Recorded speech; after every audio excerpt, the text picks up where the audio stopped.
People are going to give me a copy of this thing because I would like to transcribe it. Even if I was writing my story, I wouldn't remember many of those things.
first one investigated to Odia what? Let me say essays and everything that you know. In March, it was 17 March, and we had that major program for things. But we thought that young people need to engage with Odia.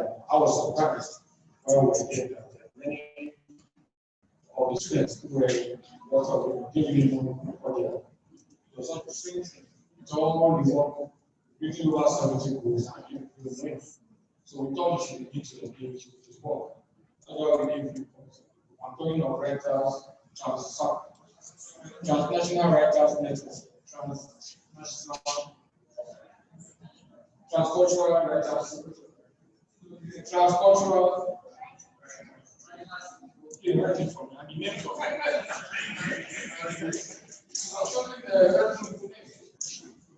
So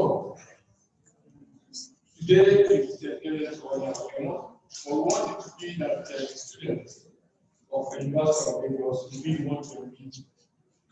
Or if you're living in Lagos and you guys have never been to Odia's forest of books, this is going to be the role of the ground forest of books, like a library. I think what I'm going to advise you guys to do your networks. How many of you network? Everybody. And how many in total? 6. Wow.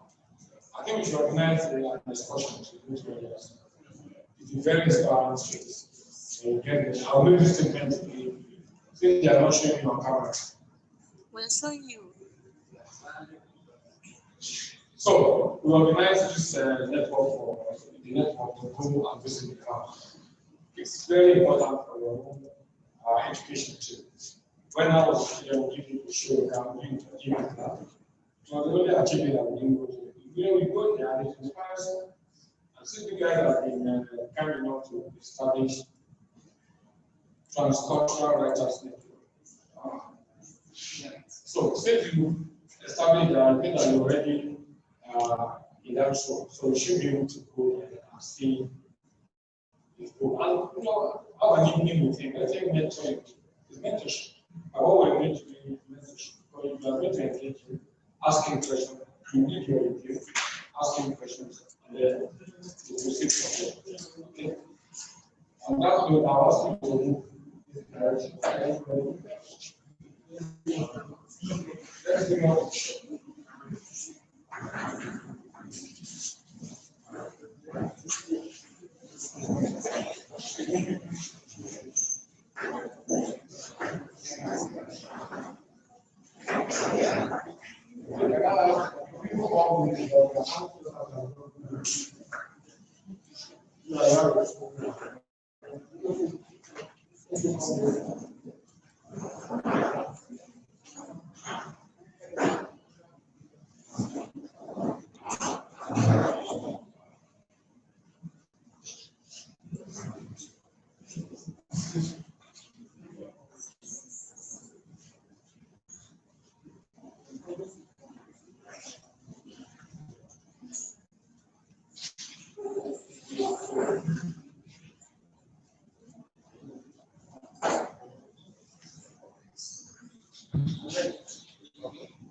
I think we should start this way. Members of the transcultural network, please come and join me here. Or when you make your Facebook statement, please start from members of the group, all of you. Members of the transcultural writers network, today is this morning session. So please thank you for you are also in English. What you do that where are the rest? Where are the members? Are you all members? It's associate members. Some of you should come. Why not feel your children? Don't line outside there. Let Okay,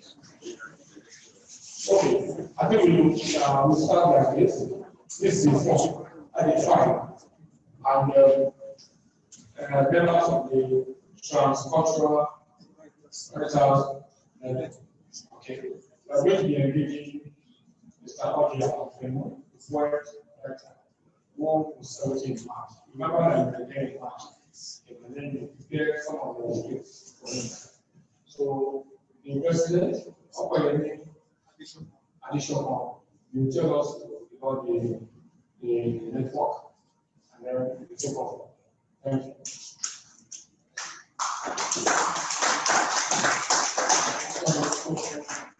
Good morning, everyone. Actually, the name of the club is Transcultural Writers Network, and the club is actually meant to give hope to writers who feel inferior in most cases, and writers who are not specific when it comes to writing. And the club is also established to help students to develop their passion for writing as well as reading.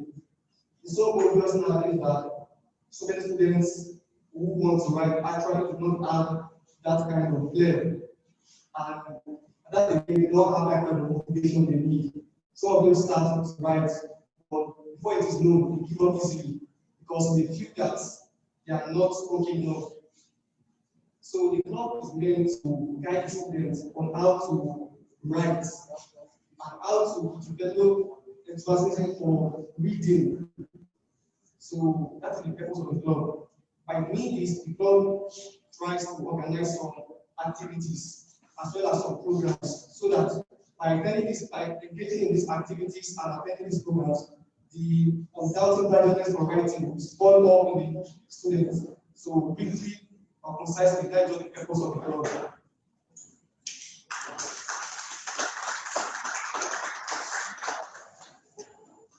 Thank you very much.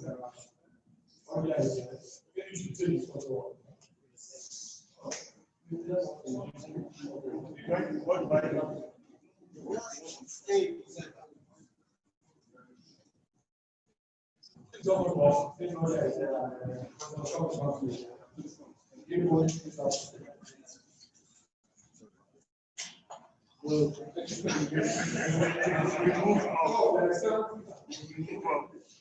Sorry. Hello. Okay. Close that, man. Okay. Very easy. Easy.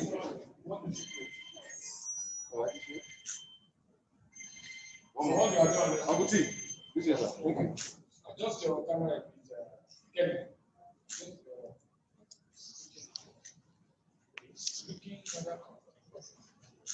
Thank you. Okay. Thank you very much.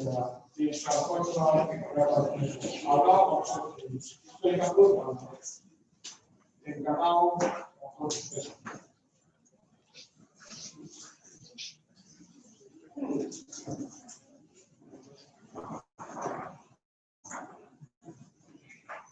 Okay, let me start by inviting everything to play. Stop playing.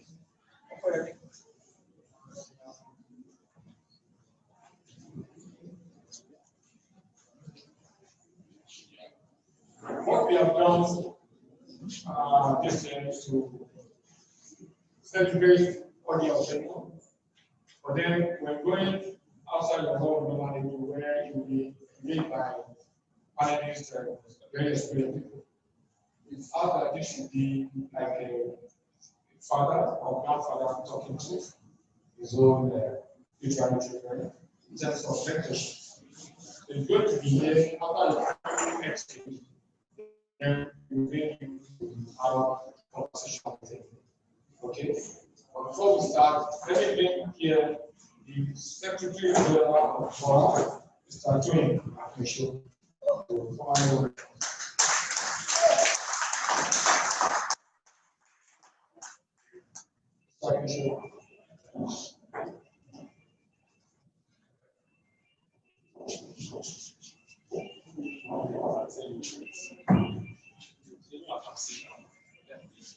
Please, can we put all the phones?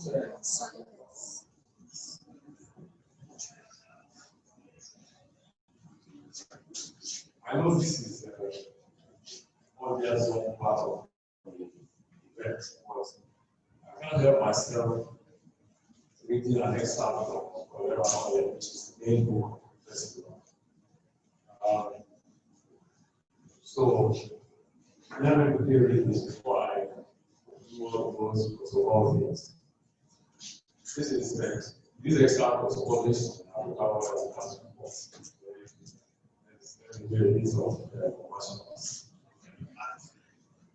He will not get my children swore.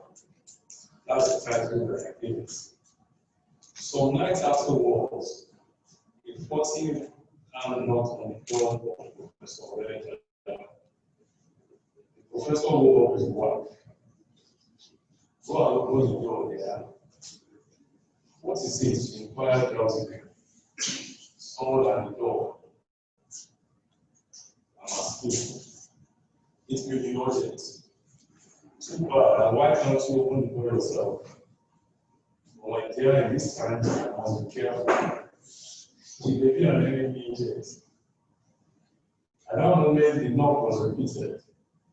Mrs. Bergam, now awake, began to shiver violently. Think of it, my dear, he may be mad. Mrs. Bergam's teeth began to clatter. As a newly elected listener, I must not expose myself to unknown risks.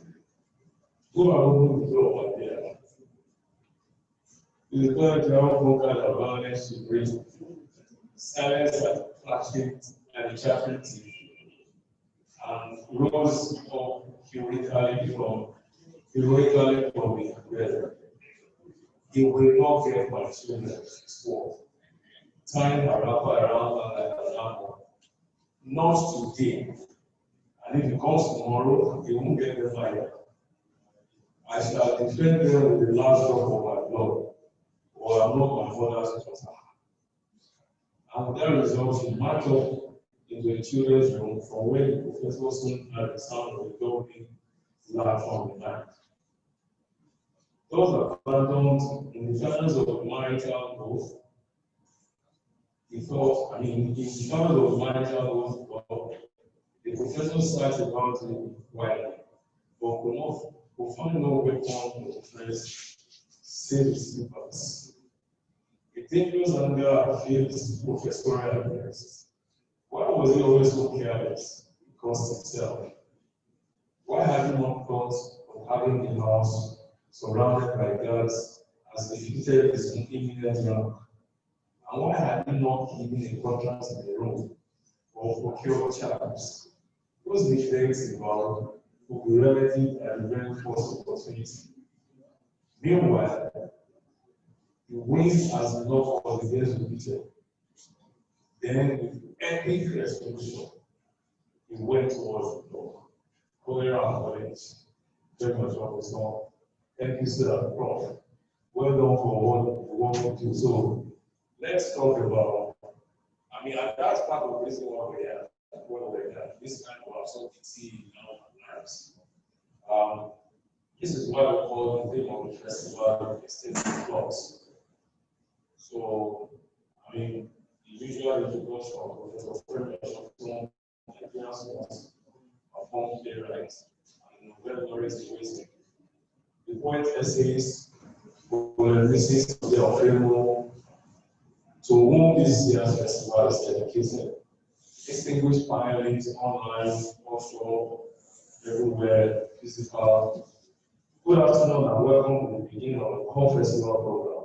The defining panels, the first of the defining panel sessions of the 22nd edition of the Lagos Local Arts Festival. A year ago, as we wrapped up the 21st edition of the festival, we announced the theme of this year's festival as a state of FLUX, literacy in the period of landlord. It had occurred to us then as of that time, that the optimistic theme of 2019, titled The March, was very out of sync with the tendencies that play global problem. The Nigerian elections have thrown up a winning team that neither inspired collective progress nor personal ambitions. Abroad, there have emerged very significant anxieties about the global political economy.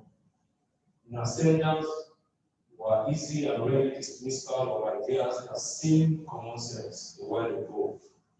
The notion of the nation state as we knew it was undergoing an epic struggle. There's a continuing rise of a dangerous stream of divisive political ideology that seems to undermine all humanistic values. These are past. There's a lack of cohesive response by governments everywhere to the increasing interpretation of the environment as climate change. 4 months after our choice of the theme state of flux, we are shocked to the marrow how predictive the thing we are choosing has become. The global economy was locked down by a virus. Humankind has since experienced varying degrees of laziness and stupor. The mind is trapped and competence escapes. To make sense of all these things, we invite Femi Osofisan Kolera Kolej, classic satirical novel set in the university campus. A hilarious observation of the society sent on snuffing out their institutions. We are hoping to have and bring a world of plays influenced by Camus, published in 1984 at the time of apartheid state of emergency, which imagines a devastating descent from plagues in perilous society. We will certainly interrogate Ewhierhoma's great poems, which is the fictional take on the 1918 pandemic, as well as evolution in terms of Ewhierhoma, described in the basis as an eloquent play about human decadence and profound stupidity.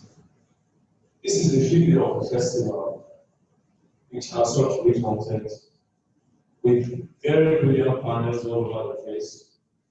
We have argued since Monday about the state of Nigeria, of the Nigerian Union 25 years after President was initially mortality.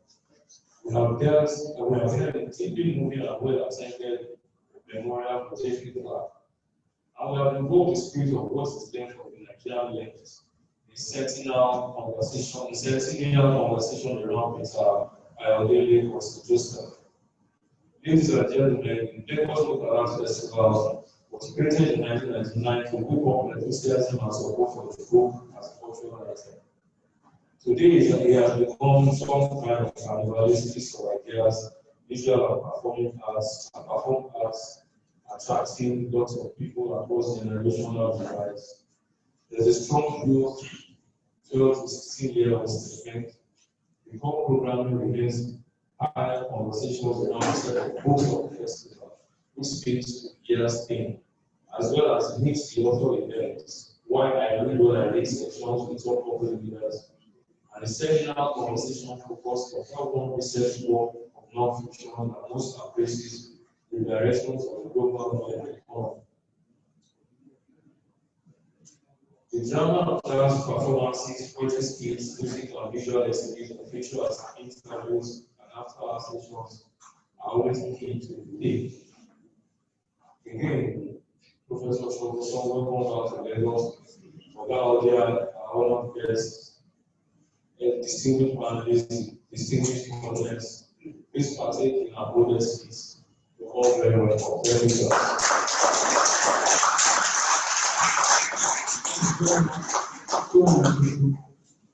Secretary of FLUX and the head functions like this. This is what we do about. We thought of casting this as and then publish movies and support. And then we just say, if it's strong, we don't know where to continue. There are 2 people in this house, in this workshop that will introduce, and then you see why we do what we do.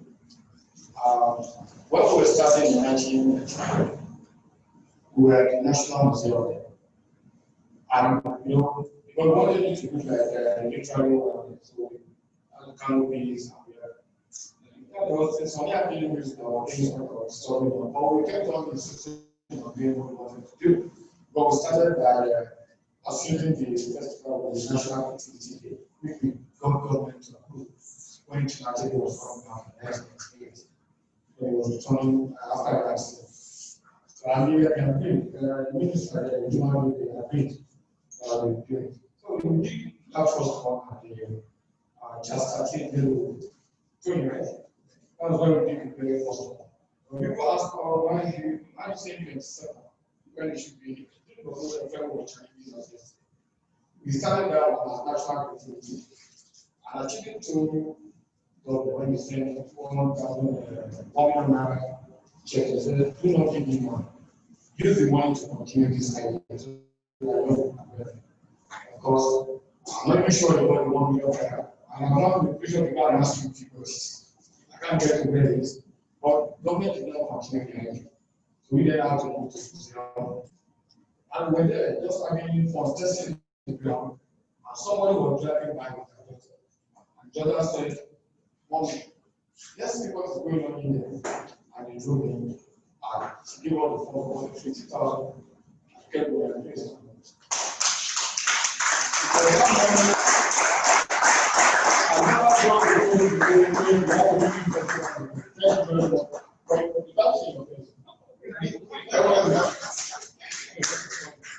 So,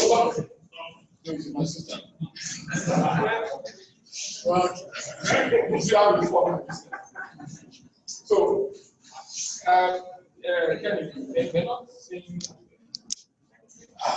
So, as you tell the men who give us that money, as you said, we now continue. That's why we continue. Okay, you know what that's happening before you can go. As I was there, someone came to me and said, someone wanted to see me. But not a guest of the festival. He just came because he saw me on the guys. And why did he do this? Who was telling me? Were you ready?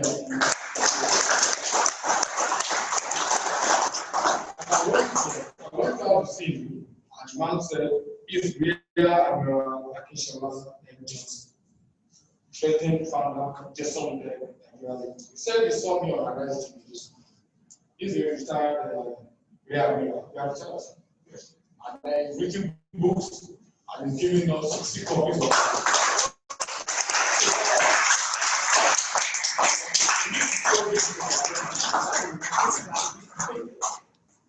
you have to do this because very right. And I asked Odia, Prof, please. This is very important. Straight. You don't get books, but they're giving 60 copies to us. Prof, please. You're giving us 60 copies that everybody in this room will get. I hope you know what that's saying. I don't want to say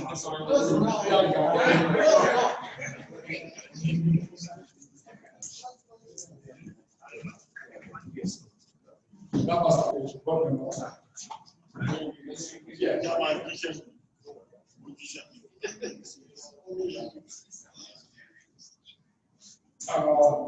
thank you very much for the book is not here, but I'm picture if you are in this car. I think we should do it very well. So we have done. Thank you very much. May I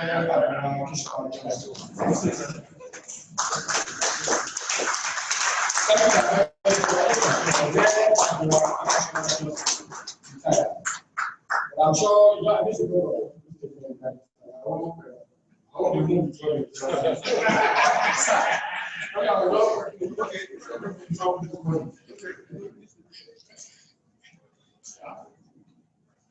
Okay, thank you very much. So, the panel will now.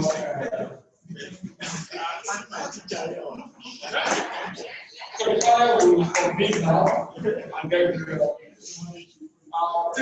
so they didn't go with then that's what we do LABAF. You know, on TV and that's we get support. We don't get now let me propose the panel from the Transcultural Writers Network. Let me bring you Father Ewhierhoma, Tunde Awosanmi.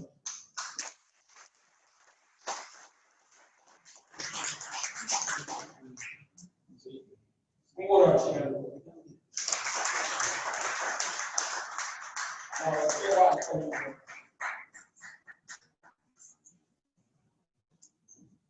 the president operating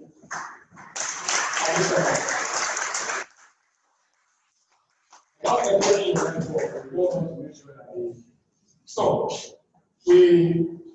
every year we give out prize for the Kensalura prize for review. So we will make an advertisement and ask people from the public to write reviews. But you know, some of them you see lecturers writing to compete with students. Okay. In fact, I think for 2 years ago, we told that one student who was about to get into me like won the prize. There were 4 other competing. But this boy who had never been to school, into the university, won the prize. But we're not surprised. It was some of a video like, and we know for you don't put them in. When you said to make the entry, you don't put it. And he won. The last one of video. So when we call the name, he won. So it was so surprising. But this year we try to do something different. So reviews of all the output have been done repeatedly. Maybe we'll do the same thing for someone it's going to be. I won't let out the back out of the house. Something is wrong. So we decided that Odia's books, because we gave out copies of our answer questions. So I believe it's one of your facts. The book I read at the text of it. Why do you bring that?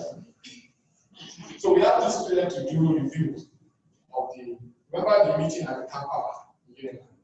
Because as I recorded to Professor on yesterday, the conference on Odia was going on for 3 days. And this student, maybe members of this transcultural writers network were engaged by the Department of English to be like chaperones, pushers, and that. And I kept on insisting.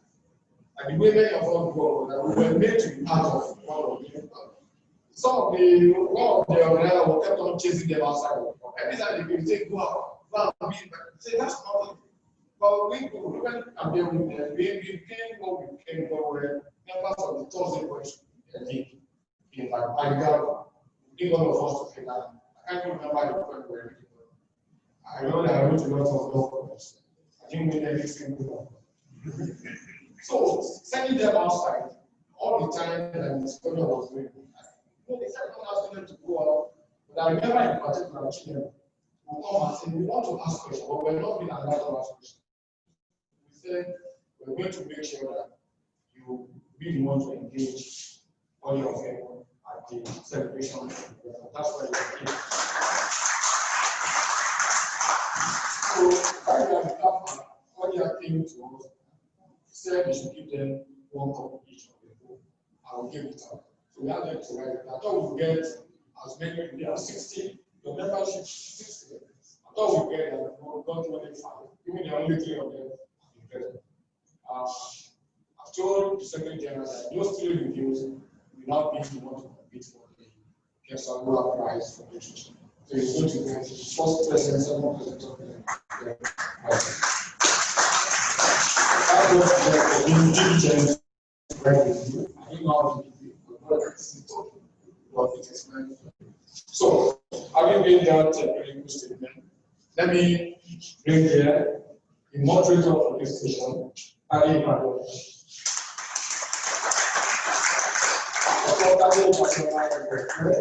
The lawyer, the activist, and he won the Grand Prize for Literature 2013.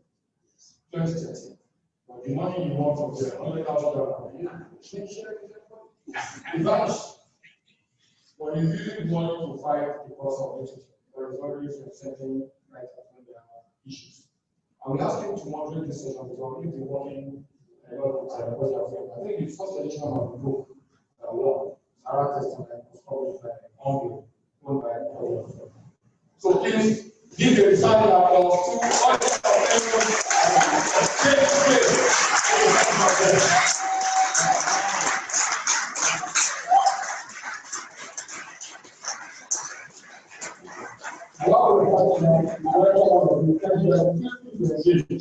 With this particular session,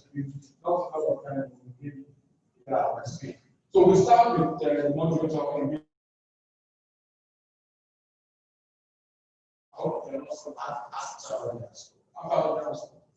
Thank you very much. That's the question. Can you hear me? Yes. It's a pleasure to be here. We have just about an hour, so I'm going to invite everyone to please take over. I'm going to give you the mic. It will speak for 30 minutes and allow the young ones to speak for 30 minutes. I thought that this was a particularly significant event. I'll tell you why. In March, just before lockdown, when we went for Odia's 7th year, in the way things happened, proved significant. Away from all the formal gatherings that we had during that, at dinner in the evening, I overheard Odia say something to those who were around the table, and he said, well, in the way things go, you will reason with government. If they don't listen, there is some agitation, and if they still don't listen, there is citizen suasion. That was the first time I was going to hear that expression. And I thought it was. So I went to check it out. And if they still don't listen, then they galvanize society. And I'm there to say that Odia should be a soothsayer. Because the events in the last month and a half have proven that he's actually working with the working crystal ball. We've seen LSAs, we've seen government's response and things like that. Now, Odia has written a number of very, very significant books. He's a poet, he's a playwright, even though he writes only dance dramas. He's written some of the most powerful essays about Nigeria. He's written a book called Taking Nigeria Seriously. I've never been able to finish reading the whole of it. So what I do is every year I read about 50 pages.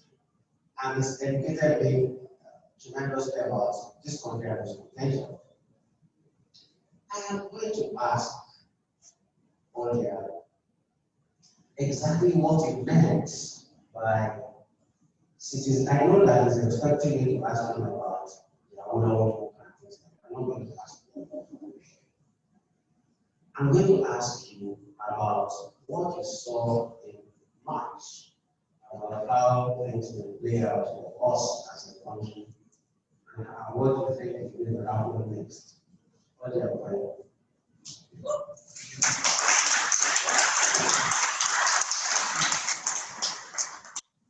I want to thank all of you for being here.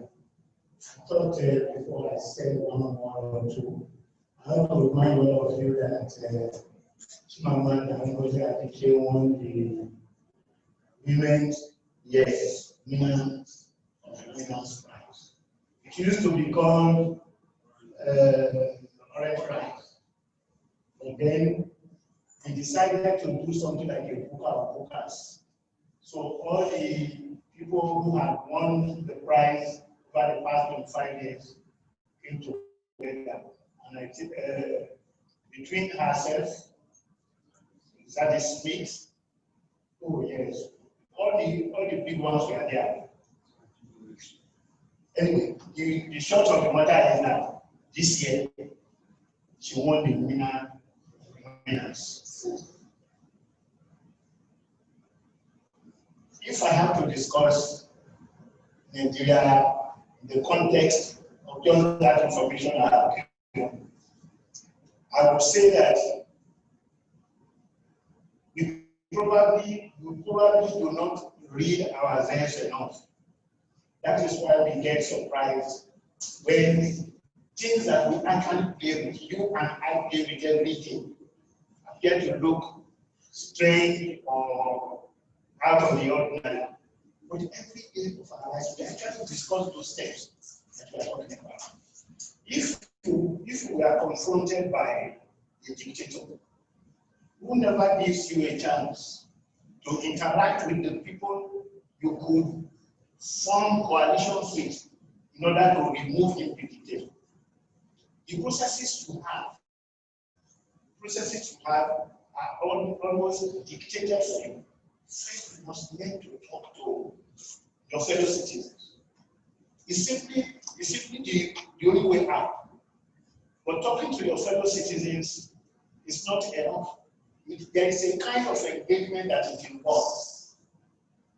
Persuasion does require something beyond persuasion, because it determines the cause for moving.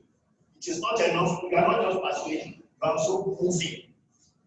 And I want to say that where we are going is getting too close to that stage of moving. Nigerians have been moving, but people did not know it. But we've reached the stage where it is no longer just possible to voice your dissent, because so much voicing of dissent has led to nothing.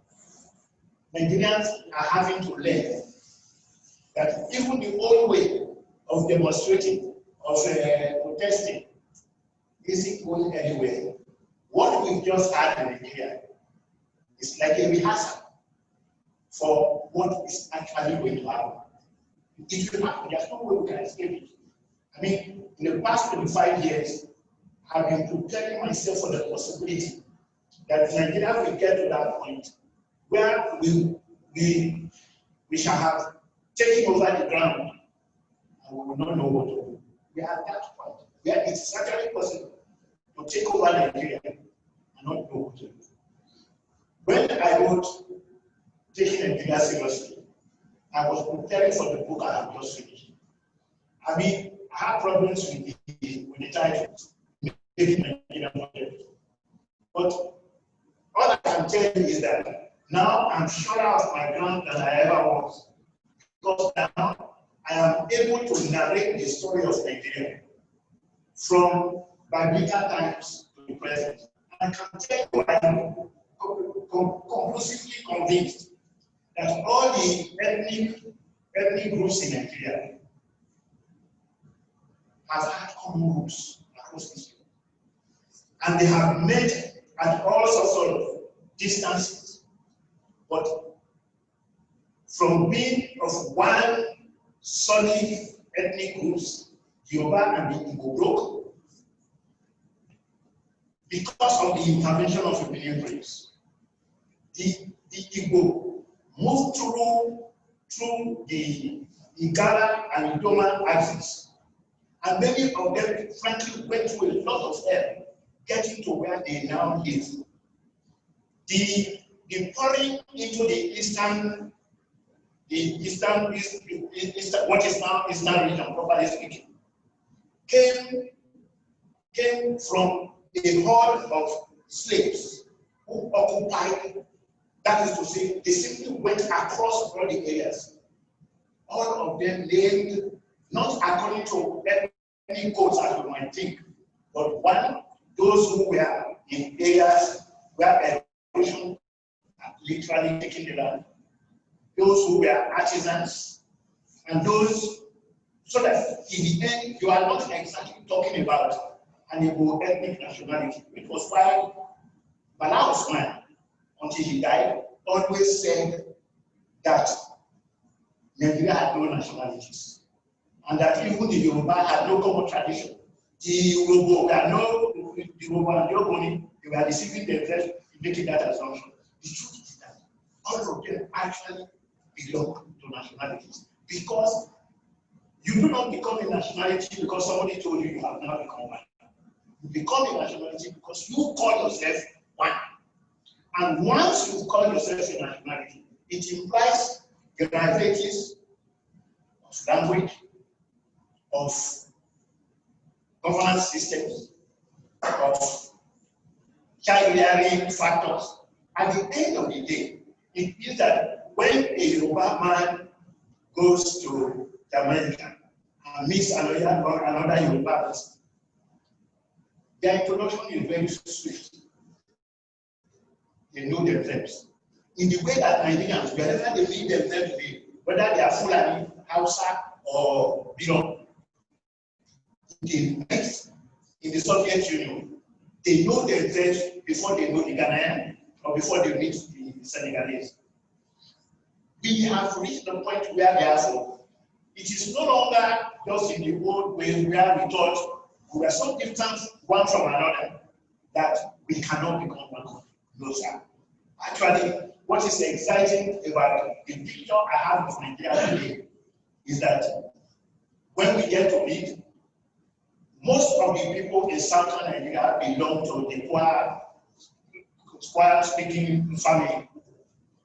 Now, the most interesting is many historians always assume it that the Fulani came late.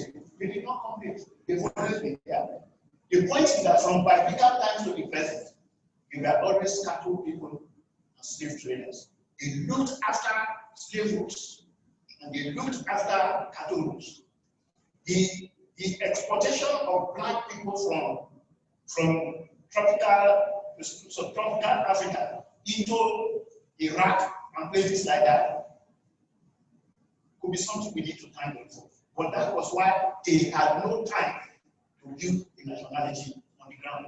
They don't have, I mean, the way you talk about Hausa, you cannot talk about Fulani, right?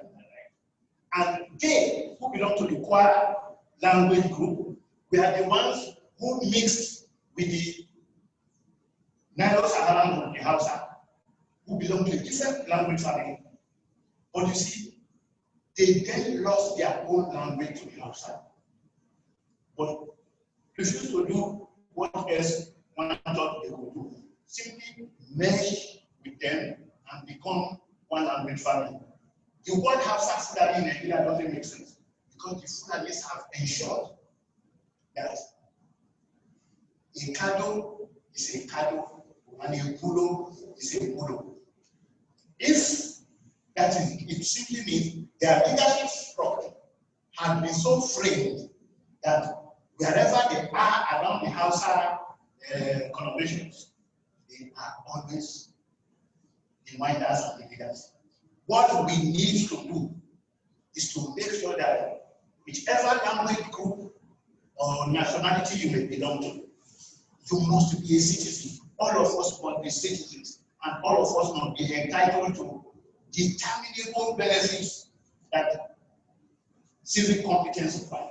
And I think that all of us can actually get there. I am sure that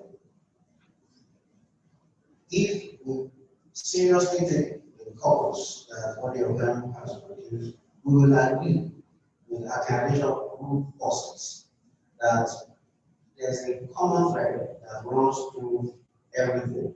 And because that thread, the principle of common morality. I am not a philosopher, but I know a little bit of jurisprudence. And one of the elements in what Odia calls the principle of common morality is that the laws must be common to everyone. The reason why I'm taking you on this point is because if you go to that point where Odia has started, that established that he has far greater ramifications, and I'm sure the young people are looking at you and wondering what you're talking about. But don't worry, you have a lot of like 70 years ahead of you to find out. I hope you don't need to. Well, I hope so. One of the reasons why we go to school is so that we can accelerate the process of knowledge absorption. There was always education, whatever the white man told you. There was always education here. It's just that in Yoruba land, for example, they took you to your grandfather or grandmother who now taught you. But that process is not very efficient. So they brought you all to Unilag, right? And inside Unilag, you decided to put yourself in a group and you decided that literature was going to be your keyboard point. I don't want to direct you far from this point of common morality, common jurisprudence, common interest.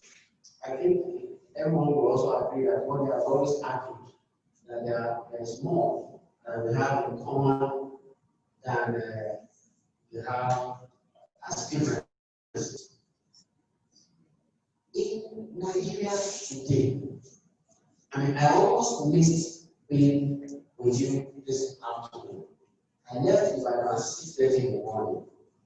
And the reason why was because there are simply more trucks on the road than cars. And the trucks belong to a particular company. If we are saying ourselves that there should be common morality, common law, common interest, but you see one interest overriding and in fact dominating the others to the detriment of those others, then there's a problem. What frankly do you think we need to do as citizens? Because we take the right things as citizens, even though we don't think like it.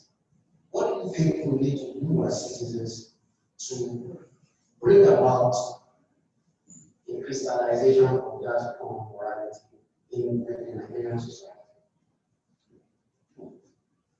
This morning, in response to the award given to Adeleke, it struck me that one of the celebrations that will take place will be around the concept of the Biafra and how it will be uplifted by this very prize that half of the yellow sun has received.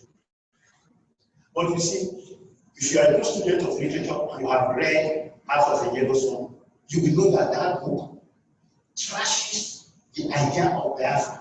Even though the author appeared to want to be Igbo and to be as partisan as she could, literature has a way of conditioning you because of the necessity for verisimilitude and the necessity to represent lived experiences well. She could not write a novel. That novel, in spite of all the efforts she made in Nigeria, failed as an novel. Because one, it does show you that this jackboot rider, who is the leader of the people, is either a Louis or a man who does not like his people and wants them in condition.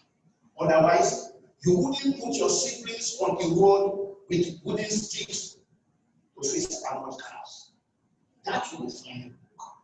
Much else of the book is about a bubbling nationality just striving to survive because the presuppositions of the revolution, so to say, that we are completely empty. Now, it is a cautionary tale which tells you that before you go to war, you must do those things that understand why war is a no-brainer. It's not something you go into.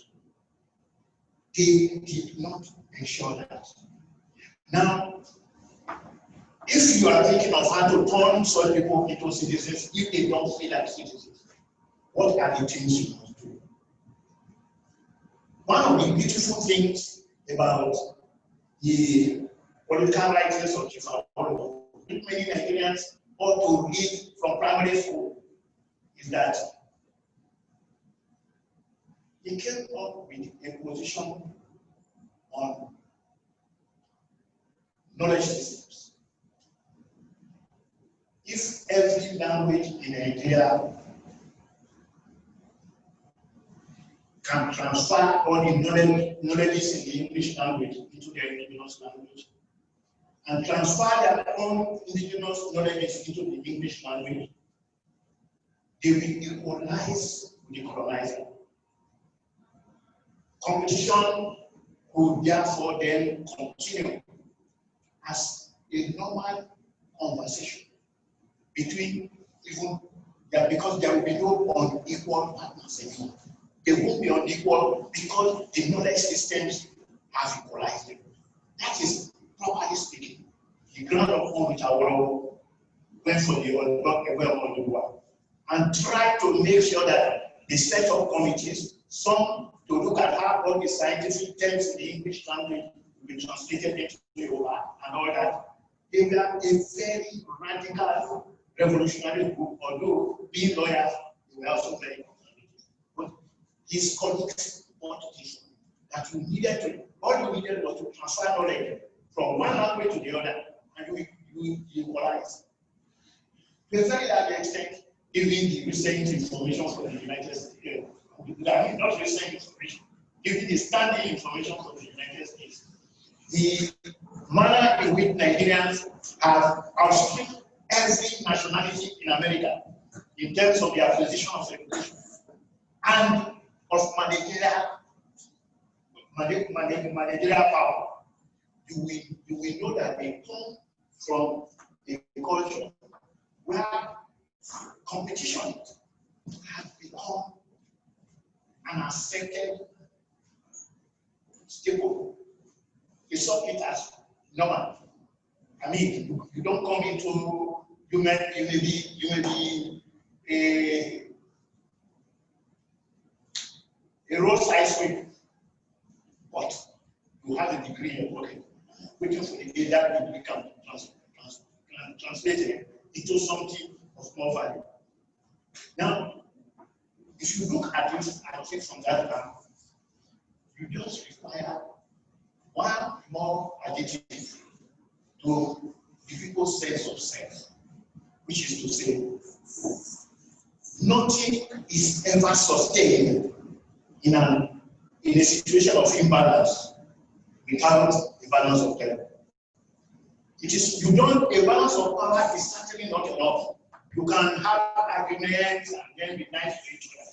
But if the other party knows that if they strike, you can respond, they will not manage.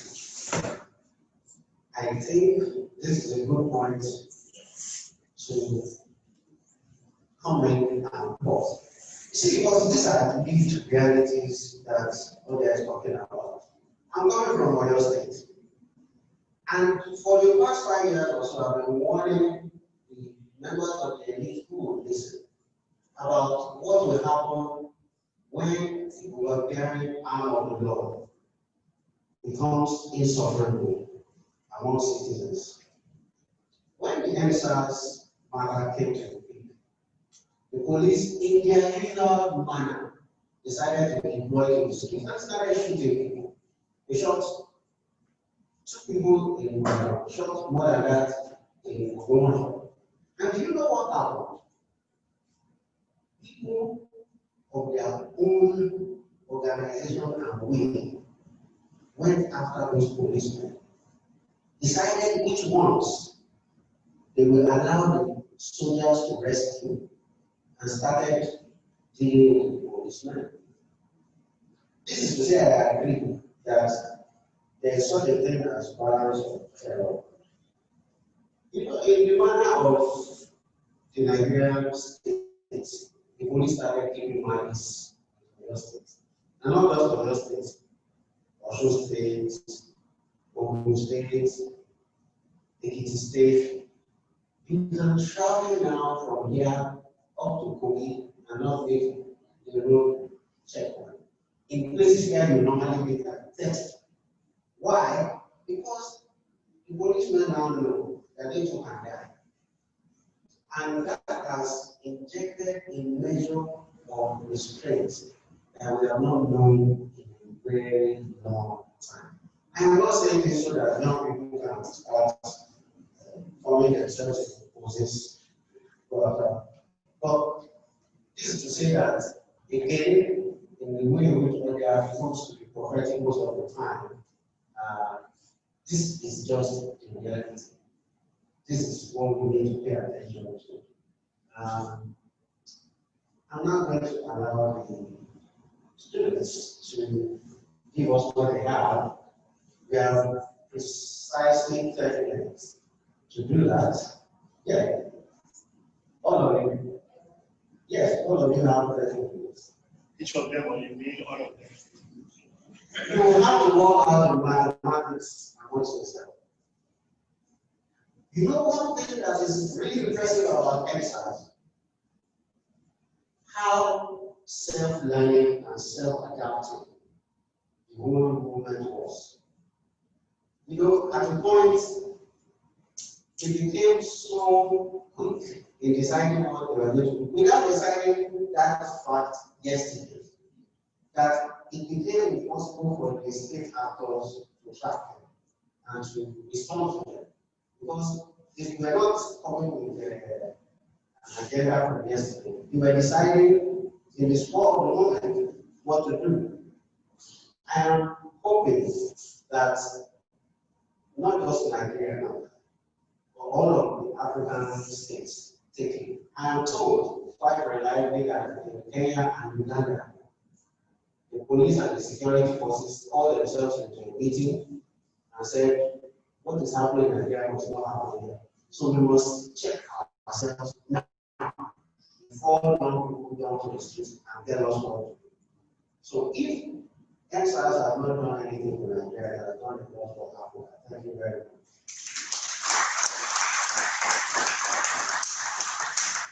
My name is before I proceed to the video, this afternoon, I'm not dating with 10 minutes. I want to start with the question of concern about how Odia view the solutions to these leaders and the media in the country. Let me just start from where they say the major problem we have in Nigeria is the mental poverty. This is the problem. It comes from here. And that will also come from this book too. Odia feeling. The problem starts from the mental poverty. First to say this, I noticed that as Odia is giving the speech, and also said giving the speech, I know some people were writing something now. It's not about reason. This is something that we need to think. At first, I was nervous that sitting is one of the most prestigious man on earth. But I look at it that sometimes on earth, we need to think something straight. This issue of these SARS or protests or anything going on, it comes from here first. When I read this book before I started the video, I was from the beginning waiting for a sign. It was all about economy and ownership and places to stay before progressing in life. But I want to know one thing. This stage we are on this is the tolerant, this is the homeland.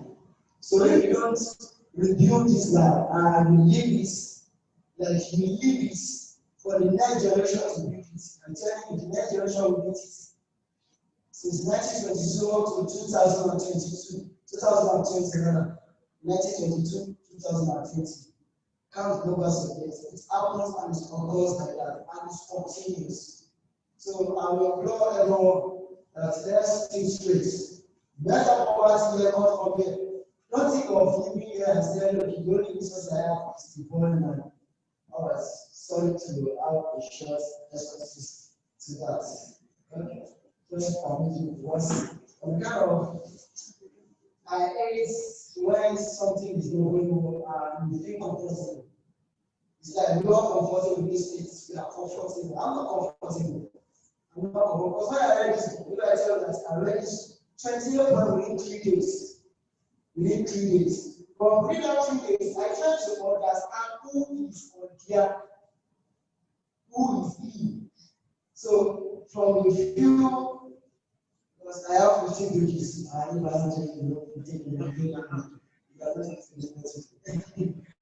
okay. All right, from what we have done, I'm going to start on the title. It says, our last question was showing the take my voice. I'm going to briefly, concise, just short everything. Because the others I'm going to ask as a question, I'm going to put as a response to say. So according to what we have, the meaning of the word, I know that every operators means the voice of whom are freedom. And this is what we just set out to do in the connection, which is the book. And for example, I will ask question with so many my voice. The word places poetic language of its composition. on the strength of the abundance of literature that is notable in the West. So if you read the books, you will notice that there's a kind of a concise composition about what the state of the Nigeria started from 1922, because I tried to minus 70 years from 2020, and that was born in 1950. Sorry to say that. So it means this one is a contemporary problem. It's one the ancient was talking about, from the military system of government down to the president institution in Nigeria. So which means, or just not talking about the colonialism there. When you want to talk about colonialism, maybe we should around the 9 or 8, so if I talk about understanding about the situation in Nigeria, so it's not really kind of the contemporary book, talking about his own point of view based on the military system of Nigeria. Now, compare that military system of Nigeria in 1963 after the World War. That was that there is no difference. There is no difference. You might say that the military system are not taking charge or taking control according to the constitution. But I want to tell you something. Few months later, we had that same military system of Nigeria in Lagos. The same military system. So what are we using? So we using that what Odia is talking about from the world is trivial, not important. So let's continue for what I said. And the metabolic meaning of the stone, because I just feel that Sahara says, I want to write, I want to speak if stone states my words. And I'm like, these are ambitions to write. If by the time you know what I can do, this is a goal. When we take connection from school. I want to tell something. If anything is written on the sand, you can use that to spread everything up. But I'm telling you something. The essence of the written words on the stone is for us. It's a kind of announcement for generations to come to see it. He knows that if this thing is written, this thing is spoken, saying, you might forget to do what about what is written in the book? I'm privileged to have it because it's written on a stone, and this is a stone. So if something is written, I will ask the question if a stone can take my voice. He knows that the importance of it, the written on the stone, will last forever. So I want to say that. So the importance of this topic, I will ask the question of the stones, if they take my voice, is a generation to come. And this generation, this generation, and to what becomes this is our children. Let's take the Nigeria seriously according to one of these books. The global, like what I said, the stone, which is global revolution, is important to understand that every movement of functions and surely remain as of the side of people. There is no symbolize a strong foundation of what I said in a way. In charge of making it just so. No, the written stone on sand can be something like what I said at the top left wing. If I saw on the sand, can be something at the top left wing. You don't want to be on the top left wing, can be straight immediately. But I want you to know that, moreover, if it is written on the back, remember, also, when people say that they want to write on the sun, all the guys on the back, remember the sweat off from the back. So that can wash it away. It can, if you are not sure. You can wash it away. But I want you to know, when the written stone on the stone, we stand in new wind and go on the stone. Technically, the word on the stone is carved as an artifact, and it will be passed from generation to generation. The words of the revolution, when protests and purposes ceremonies are made, physically, the body is independent. I want you to know that everybody is independent. I want you to know our brain is independent. Our mental state of health is independent. We are independent. People are independent because we can move. But I want you to know something now. Are you independent in human rights? I tell you this very review as human rights violation and mental poverty. Because our rights are being violated by our leaders. Our rights are being violated and issued by our leaders. We are done and adjusted by our leaders. So let me just start with this introduction because the Lord has said I'm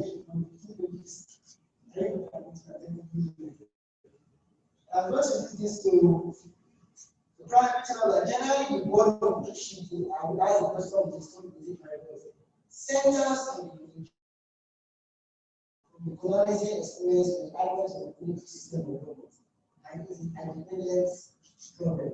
I also know that this book we are talking about is talking about human rights violations. It's exposing the Estonians, the Romanians, the experts, looters, the room, Austrian leaders, and resolution. Let's take, for example, the waiting for the sun. The opening poem is a symbolic stand of hope. Stand between, also the said, stand between you. How do women incline the course of lives? It is an expression of sympathy in contrast to water. Remember that when God allows the prayer admonishes, addresses to the patients, mood of hopelessness and destination to time, if you say the life of the people. Bless God and people to accept of the point to repeat the feeling one. The use of the word "do" symbolize attention. And what you do that? To symbolize attention. Paying attention, learn to pay attention. It's time for this revolution. When we just say the revolution starts now. So let me have a close marking and say that we really need to start at our hand. We need to be on our feet. And we need to do this plan. When we do this plan for the next generation, it will be in the same position to the next generation. Thank you.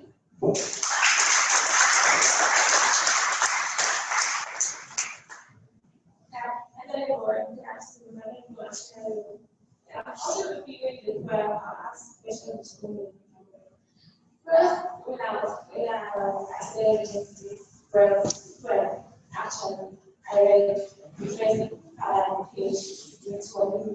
So I was like, it seems like Odia is the poetic person. And actually, when I was talking about it, I was like, yes, because it was fun. Well, this the first part talking about the revolution. People are actually for me and thinking about revolution. So first of all, the first part I wanted to do some parts. So the first part I call it CORA working for. So this part we are working with the concept of the people in concerning the situation of the country.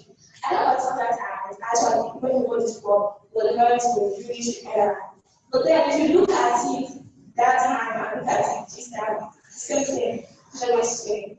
But it's the same thing, you know. And looking at what happened last month, October, during those events, I was like, it's correct point, you know. The people that actually are working, so I was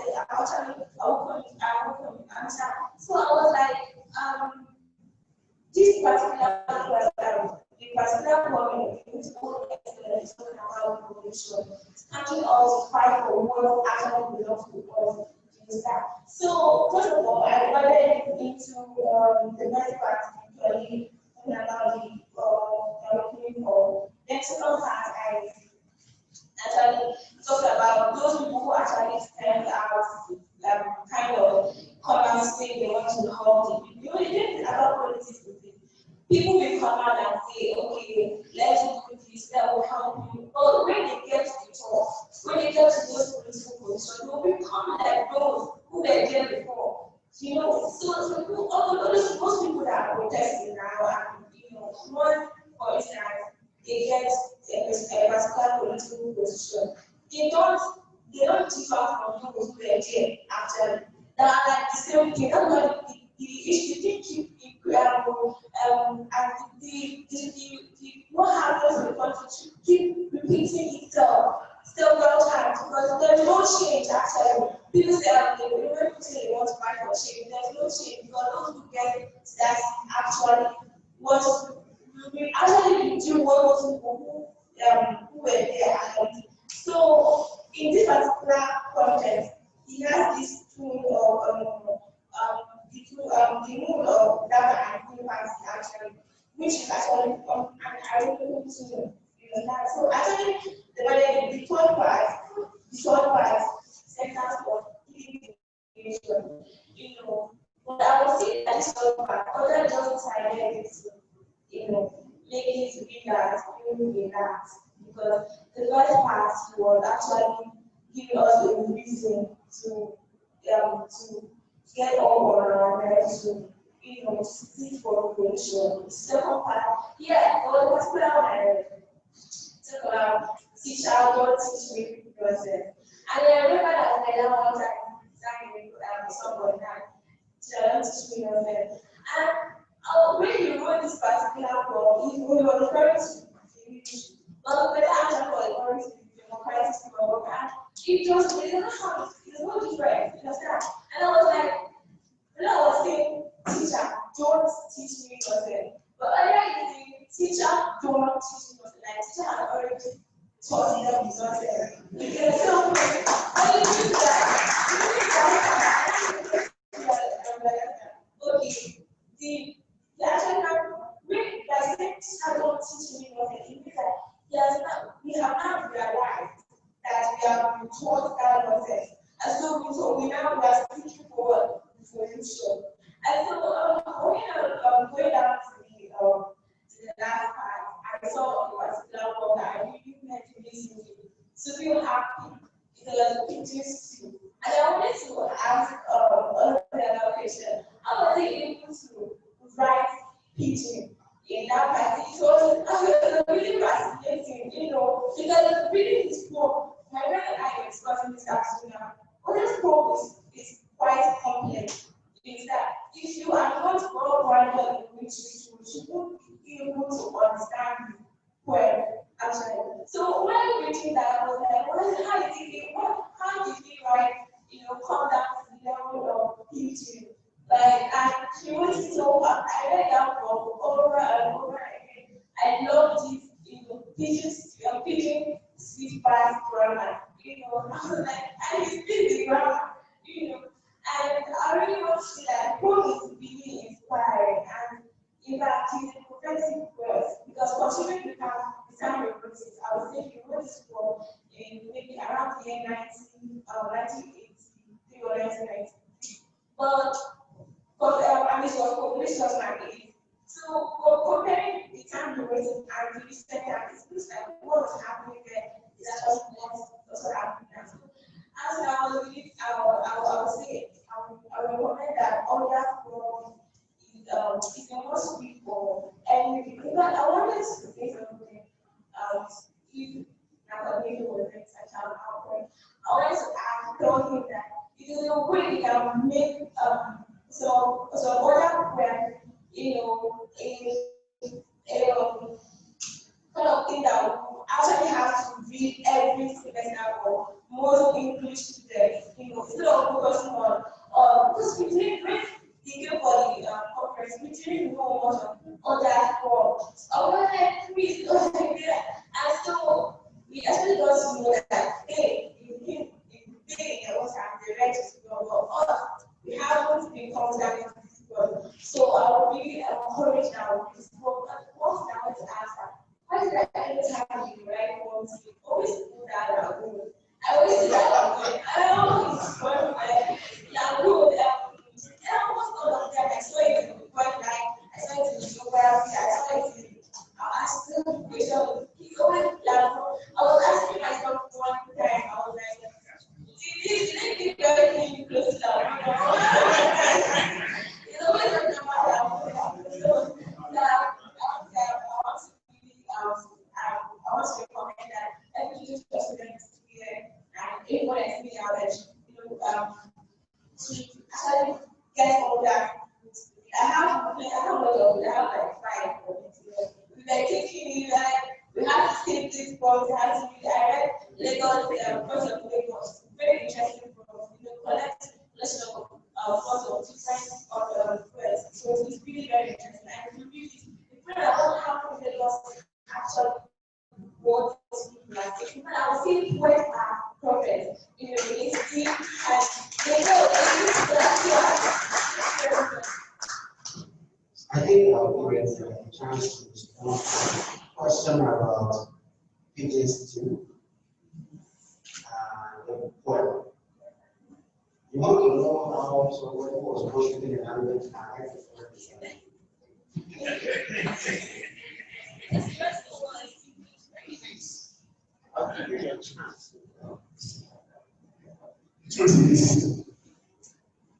I can't remember when I first speak Pidgin. And when I go to Lagos in 1969, the poem I had to relate to was Adeeko.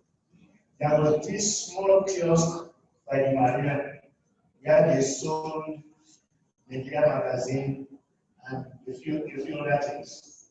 If you wanted to have your poems published, you just drop it in that kiosk. You know, when my own poems were published, they were published in 2 different editions. I did not know it until there was a debate between some professors in Musuka arguing about whether it wasn't Chinua who published me first, rather than, well, you know, shouldn't have published me in Friends of Black Africa. It turned out that both of them were wrong because the first poems I published were actually in that Nigeria magazine. And before that, of course, poems that I was saying nobody should ever discuss because they were the poems I published in the Midwest at the age of 18 that made them give me a job as a writer. As for the PC, yes, I can tell you, you look at that young man sitting down here. He will make 1.5. He will make sure you get all of the poems. All right. What I can tell you is that you can write poetry in any language you grew up with. In about 30 minutes, we will be in the audience, and I think Kolera will be fair, right? When you listen closely, you will realize that that kind of language will have come from the university. So your environment actually dictates to you what you do with it, or no, that's not exactly right. Your environment influences what you do with whatever it is out of. That's why it's possible for some people to write a poem with HTML. Right? Finally. And so that just before you go to it, I don't want to miss this opportunity. There is a man in this world who should take responsibility for his sins. And to be very honest, I have almost forgotten until I saw him here today. Professor Femi Osofisan. Now, if you don't like the language I use in Wetland, I want you always to remember that it partly came from my interaction with that group, the positive review group, from amongst whom Femi Osofisan wrote this critique of James class that was earth-shaking. And the man who began to get a sense of his own ideas. And so I am happy that I still have the poet life. You treat always to remind him that he cannot escape. all right. Please don't go away. This is good. How many of you have read Kolera Kolej? Do you know that Kolera Kolej exists in country? There's this thing about the academy in Nigeria that is so disconnected from society and life. I don't see it in the United States. One, they don't have a crisis between university and businesses. And they allow people from the city to come into the university to read, and vice versa. We really have beyond NSAS now. I know you people are very good at this stuff. Beyond NSAS, we need to know what to do when we have won. Did you listen to him earlier? A lot of the things we need to know how to do is how to use the information and the knowledge that we have generated from within ourselves. This is the big masquerade that is going to round up presentation of the students.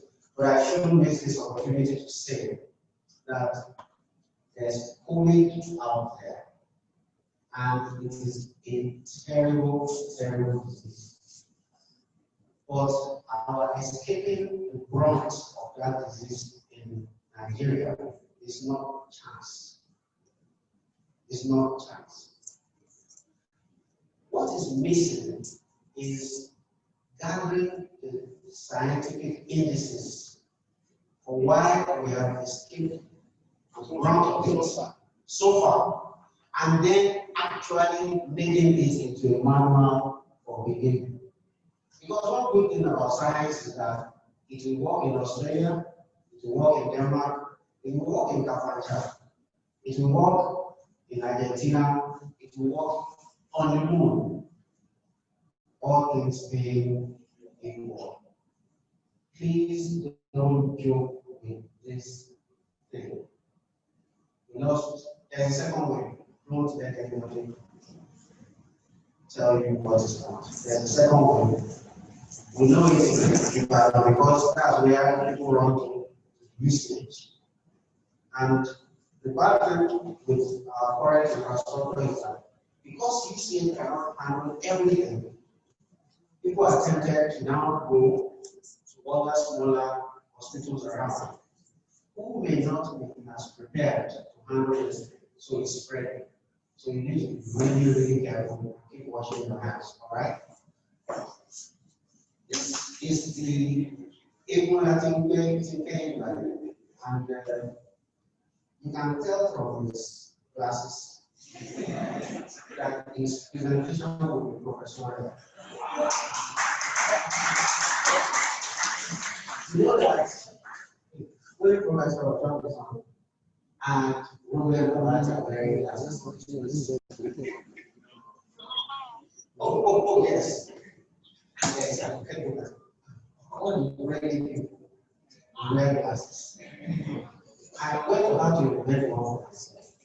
Otherwise, I would not believe that I also I had to eat Orogo to stop using glasses. Don't use glasses. Oh, yes. Well, you know, I did say that we have science here. It's just that we are not leveraged to it. He will teach us how to do so. Thank you very much. Good afternoon, everyone. First of all, I want to thank the organizers of this program for giving us this prestigious opportunity to have this kind of conversation with the prolific writer Odia Ofeimun. First of all, I want to make people know that I've read up to 3 books, 3 collections of poems written by Odia Ofeimun. And I can say I'm familiar with his things. First of all, I love to know Odia Ofeimun. I read some of his poems from Knowledge Makers, Poems of Black Africans. But when I read the part he gave to Odia Ofeimun, I actually did not know who Odia Ofeimun is. Because for my other prolific writers like showing himself, Femi Osofisan In Conversation, and Odia that we've read some of their books in the University of Lagos. We've never read Odia Ofeimun's book. But I became so nonplussed when I attended the conference that was there in March, when I saw Odia Ofeimun and the other people that surround him. It was in that conference I met the former governor of Osun State, Governor Ewhierhoma. We also met some noticeable men. But that nonplussed state didn't end there. Till I actually checked the notice board and I saw about 50 books written by Odia Ofeimun. I was lost. First of all, the question came to my mind that are these books still are they still being written or they are already published? Because I was actually asking myself, how could someone sit to write all these books? And then I actually had an opportunity to think about to process 3 of these books, the point light, if I ask questions, and then figures of points. And thankfully, I read all of them. First of all, I have to start from the point light. When I read that poem, the collection of poems, I also read both the preface and the acknowledgements. He said in the preface, I think that the poem, the collection of poems was actually named the poet who lied, but it was later on changed to the poet lied to strike a redeeming balance to show that the man died. So when I read the book, I saw that throughout the book, before I started reading the book, the question was pumping in my mind that what do you do my poet lied? I was not lost. So, but when I read it, first of all, you completed the book to it. When I read it, I came across so many things. First of all, what they are offering is actually a poet who has a lot to say. And then he believes that the best way to express in the past is through his writing. And then he's so much put all his effort in his writing that almost all the poems I read there, almost all the poems were flawless. First of all, in terms of language, he's very good at using his language. He writes so well. But when I took the second one, if I asked question on the school, I was actually more confused. The confusion arose from the fact that it seems that the problem that Odia addressed in his first collection of poems, if I'm not wrong, is still somehow the same problems is addressing, but then in another way.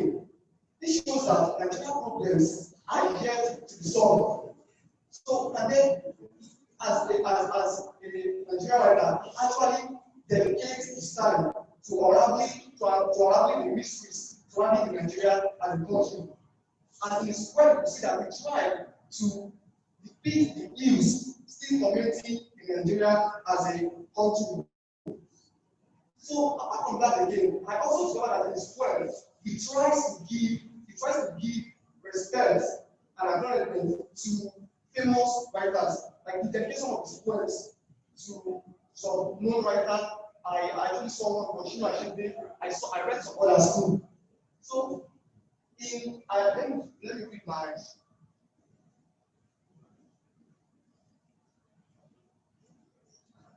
my own is about my own is up to 28 pages.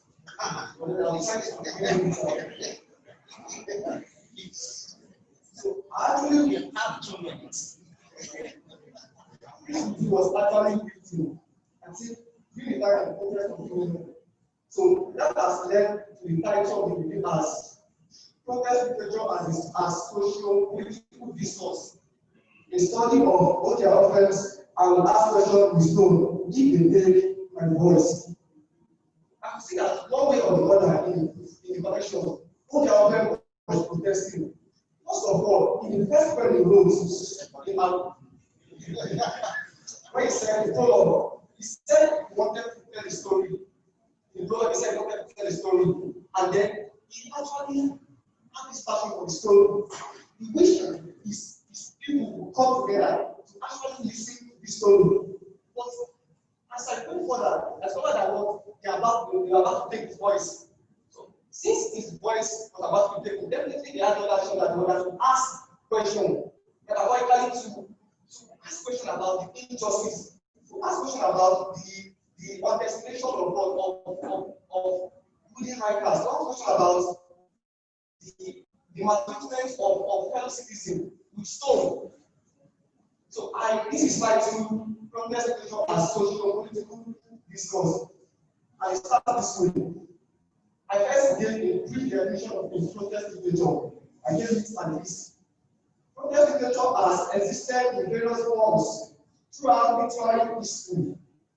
It is characterized by the existence of a clearly defined standpoint, a tough ethical conviction, a strong value code, a manifestation of anger, but typically a positivist belief in the ultimate turnaround of fair-mindedness by awakening the people's consciousness to the social ills that pervade society.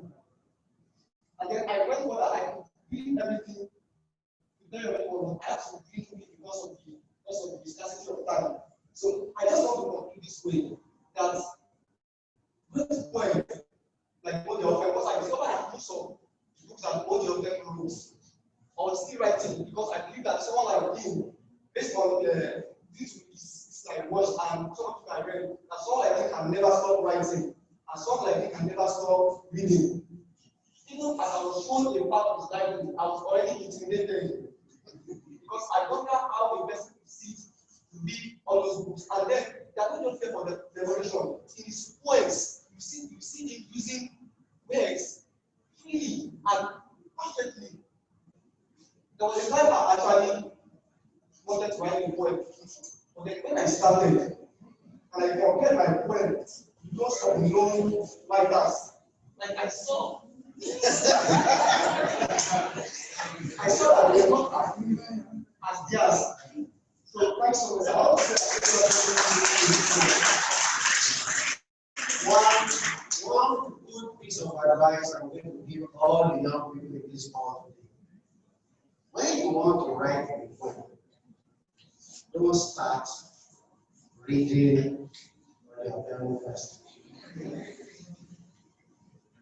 It is true for all the great poets. You cannot imitate them. The best thing, look, I took out time to interview the late David Black.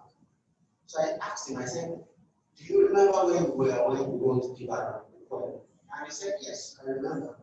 I was between Mokola Hill, where Premier is now, and Mbari, which was on the other side of the road, and I was walking. When you want to write your poem, take a walk. The ideas will come to you. If you sit in the library, pick up the volume or Odia, you will not write anything. Thank you very much for taking it. If you were to devote the whole semester to just one book of Odia, we will still not finish. But you've been a lovely audience, including Adeeko High School. I thought we would leave earlier than now. I hope graciously stay with us to the end. We hope that you stay and enjoy yourself throughout the rest of the festival. Thank you very much.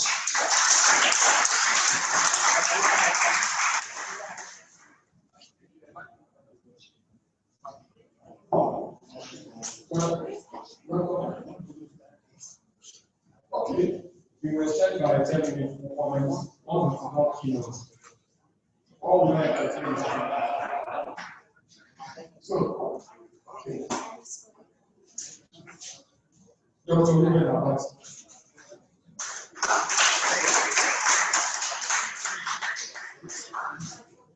I see that Ewhierhoma is coming out.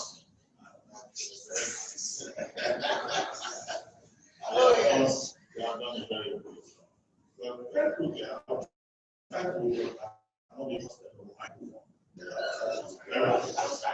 first is to commiserate with our brother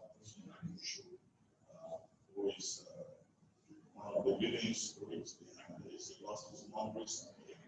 I sent messages to him through Ghana people did not deliver my message. So I want to use this opportunity to commiserate with you, to remember our mother. Ghana people, they say, I lost my mind. You know, that's a great man who gave us a clear vision, a multi-talented man, a patron, a man who is committed, a man who has known for science, literature, the arts, the creative sector, and who has used his resources to support the progress of Nigeria. They are so impressed in the Now, I was with German and people have this morning on Arise, the morning show, which I am as leader. At one point that German people have made that I thought was instructive is that when they did a check, right away, they discovered that some students of literature in Nigeria do not even know who Odia is. And that they have devoted this session to an interaction with Odia and the writers network of the University of Lagos. I'm so impressed that this young panelists who are here taking out the opportunity, the time to read Odia. What has written over 30 books. So the blame is not theirs. The blame is that of the people who draw the curriculum in our English, grammar, and literature departments. I think one of the people that raise, to get those persons in charge of the curriculum to understand that whole thing about tradition in literature, because tradition is very important, and we have to. And I want to congratulate you, those of you who are taking time to do this. This is also a very great occasion. I'd like to congratulate Odia especially. Everybody has been talking about his poetry, his journalism, and all that. Nobody has talked about his humanism, which for me is the most important. His generosity, his kindness, the greatness of his heart. Many years ago, all of us who always go to Odia's house. The guy later developed the habit of going there with a handbag. And Odia would say, no, this place is not the problem. You can come here and read as many books as you want. And don't bring women I must not see the trouble inside the room. Of course, later on, of course. I had an adventure. And then it's a family. Now, when I told my wife yesterday that it was beautiful, and said, about my children, who the first generation and the second generation, they call it Baba. So she said, you have to be there. That was there for me. I said, how was Baba for me there? Imagine standing like diabetes. And so I was standing like that. So she told me that Baba used to tell me, don't worry, he will come back. It's my boss. Let him go and do his adventure. He will come back. Of course, I came back. The other people too, they call him Baba. So apparently, he was trying to save me so that wife number one will not kill me, wife number two will not destroy me, and it brought me back. So, Baba, thank you very much for the excellent counselor and supporter that you have here. And I think the young people who are there, we are privileged. We have been this to great Nigerians. Odia whose session they are having, and Professor Femi Osofisan, who is going to be celebrated in the next session. 86 years ago, Professor Femi Osofisan taught me dramatic literature. This from blogging to chanting and how to write for newspapers. And I think the two of them, I'm just happy for them because it takes special grace to train your children and to also be in a room with your grandchildren who are still talking about your work. And this is the beauty of literature. If you write, you live forever. Odia is here, Professor Osofisan. This morning, I was given a book, the latest book that Professor Osofisan has written. This is the beautiful thing about our craft. Because if you are a writer, you will live forever. And you will judge on the basis of your work, the quality of your teacher. Odia is 17. And there they are with their grandchildren. They don't need to be there. Their commitment to literature is what is everlasting. And these are persons who will live forever. And to also look at the free language and LABAF, and they are celebrating Professor J.P. Clark. When you refer to Professor J.P. Clark earlier, we talked about the poet life. One of the best, most memorable biographies written by J.P. Clark was written by Professor Jones. And that's part of the lessons that I have learned. I was once with the Odia in Dr. Yemi's house. They will abuse each other, and Dr. Rumi got down and said, you are in my house, you are eating my blood, you are rubbishing me. You get out of the house. You told him I'm not going anywhere. This is the relationship that this older generation that they are back. You also remember, of course, the altercation of intellectual disputation between Odia and Chinwosu, between Professor Osofisan and Chinwosu. but they remain together. There are lessons that we can learn from this older generation, and I think it's a great privilege to be in the same room with Odia and Professor.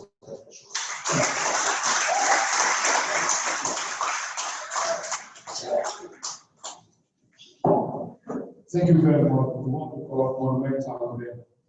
Like but one of them is full of action and text. Thank you very much, the panel. The next session is actually face-to-face, so the student cannot go here. In any case, these are the gifts. So if you go, you go. Please, we thank the panel for this beautiful session. I would request for photo ops or stand up during an initial discussion. Then both members must just take a quick photo as we transit to the next session. But the message from CORA is that having discovered the writers network, but what we did a few years back, we started very concerned as we all because international very Lagos, and we don't get students. We have women that we have Masu, fortunately one of the students there. We went to them and we want to have the students join us. It was so difficult. But 1 year, a book came out of that project. They came here and they didn't produce you. I think so we took it to them. We went to meet them and it was a struggle to get the students to even come to the class. So still want to try to keep the lectures somewhere. I don't think we should do this every quarter or every or twice in a year. So when we start, I first of all not to respond to them. We make sure that this student will take you to. You can share it. You can share it. And we make a discussion to Ofeimun's forest of books, his house. If you get there and you are not impressed by what you have seen, then I'm lying. The goal of the ground floor is our books. You know, when we were meeting somewhere or a criminal community, it was so easy to enter the house and steal. But this one, you have to respect yourself. When you give that information, I feel afraid. And you should still book it. You respect them. When you take one, you won't go. So you still book it. Don't praise yourself. You know that old man behind you. Yeah, the biggest book thief. I am not there. I'm not among. No, we mean that's what came around most not strength. Which was strength? We can have one, you can do. Imagine you're talking about. So, why do you have the mindset? Okay, what do you like? Oh, okay, so you organize an discussion with your members, you go to the house, and we have a book trade.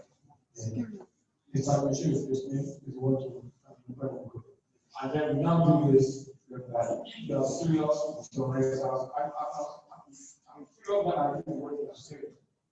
60 members, they were all going to write, or I think about 30 of you should have written the only 3. The claim that 5 was only them. That's very poor by any means. And now the book is March. Anyway, I won't say more than that. So let's start off for the 4 of us. And then we transit straight to the next session. Okay, do you have questions? Do you have comments or questions? Folks. So then, we don't have time. We don't have time. I have to translate to the next. Okay. So I'm going to talk to us.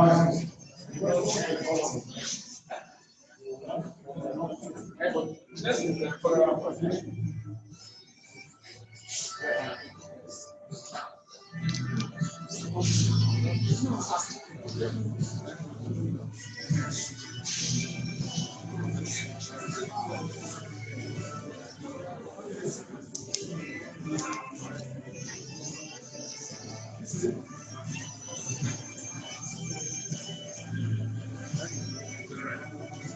So thank you very much, Transcultural Writers Network.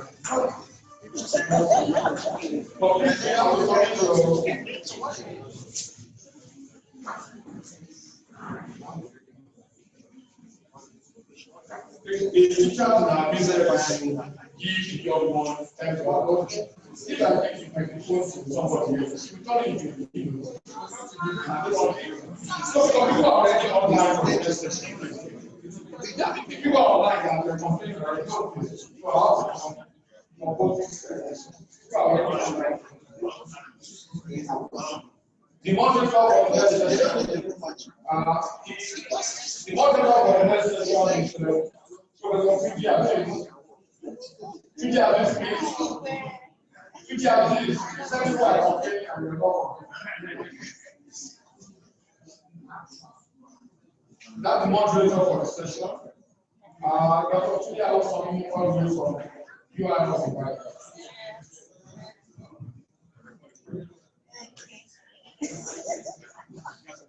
Mr. Adeleke, who is the reviewer of the article.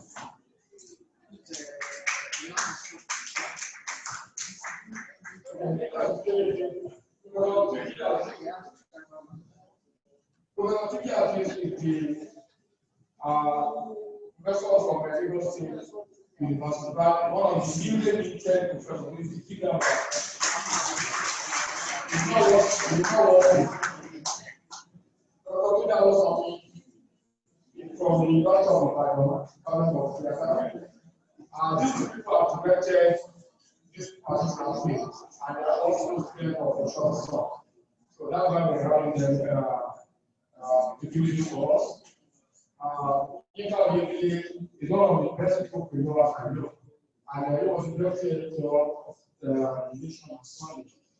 And now, that time, books and I think I should call our friends in the other panelists who are going to join us on Zoom. Please check if they are already there. Our Professor Ewhierhoma is there. So you have to pretend when it is time. I'm just not Professor Ewhierhoma is from the University of my former Dean of Arts. University of Odia. Also, I'm sure Dr. Grace Adinkwu, who will have to meet us earlier, so maybe you have to bring down because you have class. She's in the US. Grace Adinkwu is a theater designer and director who has also directed this film in the past. Dr. Sola Adeyemi is a scholar of the short story. They are written quite a lot of books about Femi Osofisan. So that's great, I think. Great question. Dr. Adeeko, okay, I don't want to be sure that you are here. Grace, Hi. How are you? Fine. Hello, everybody. Dr. Sola Adeyemi. Well, good afternoon from lockdown land.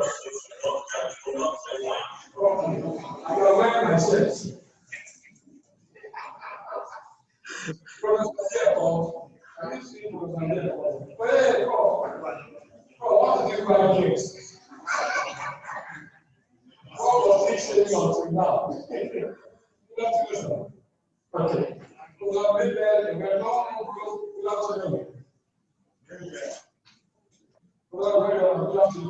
Good afternoon, German. Good afternoon, everyone. Good morning, Grace. Good morning, Auntie. How are you? Let me allow we have members of the Transcultural Writers Network of North. And it's going to be part of the session with Odia and will be part of this next session too. And I think we'll be flowing that way. Please give them our applause for keep allowing to use the bottom of CORA for the group of researchers. Thank you for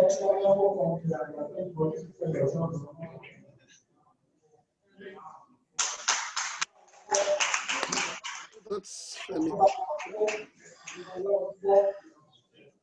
Isn't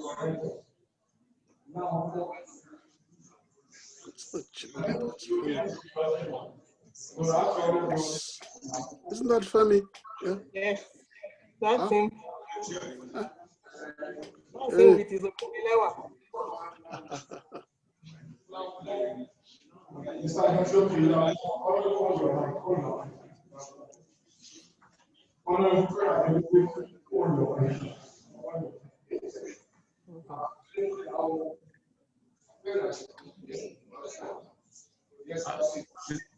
Is Tunde going to occupy my seat? I think so. But they're supposed to be social distancing, right?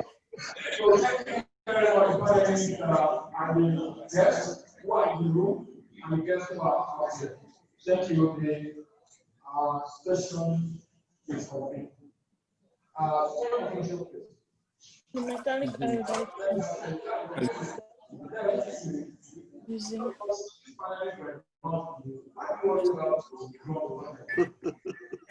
Will he come in, sir?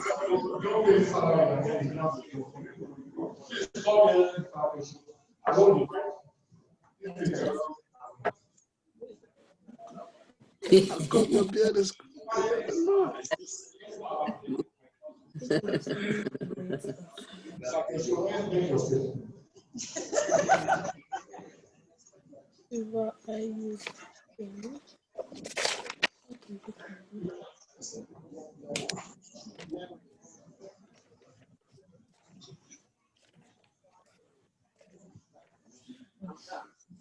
okay. Yes.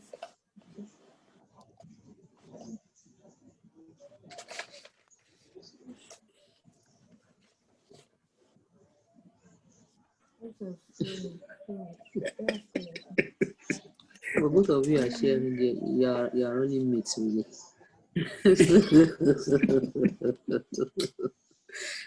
You are running mates.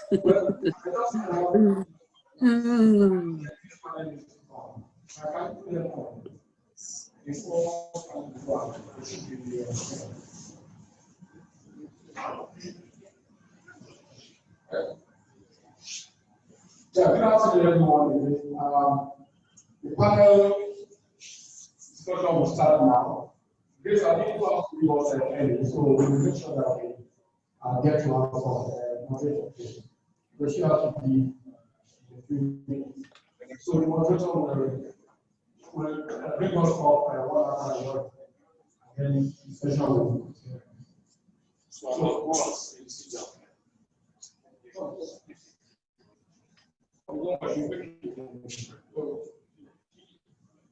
Good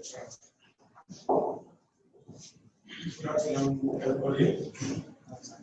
Odia, everybody. See my program. It was an introduction.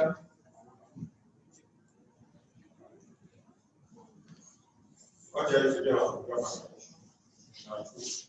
so thank you so much for being there with me. Pastor and I students who are here, we are welcome to this session. My teacher, mentor, brother, confident, Professor Femi Osofisan, our girl today, my friend and brother, we always quarreling, fighting, certainly, and the rest. Because it's about a year of school and so we're always playing at this level. And I think with the diaspora, Grace, Adeeko, Professor Mabel, Ewhierhoma, Sola Adeyemi, Professor Adeeko. So, the choice of this plain novel, let me use it that way. It is one work from the same author that appears both as a novel and also as a play. In most cases, you find people adapting novels into plays, or vice versa. But in this case, you have because of writing the novel first, and then also narrating the drama as a drama artist.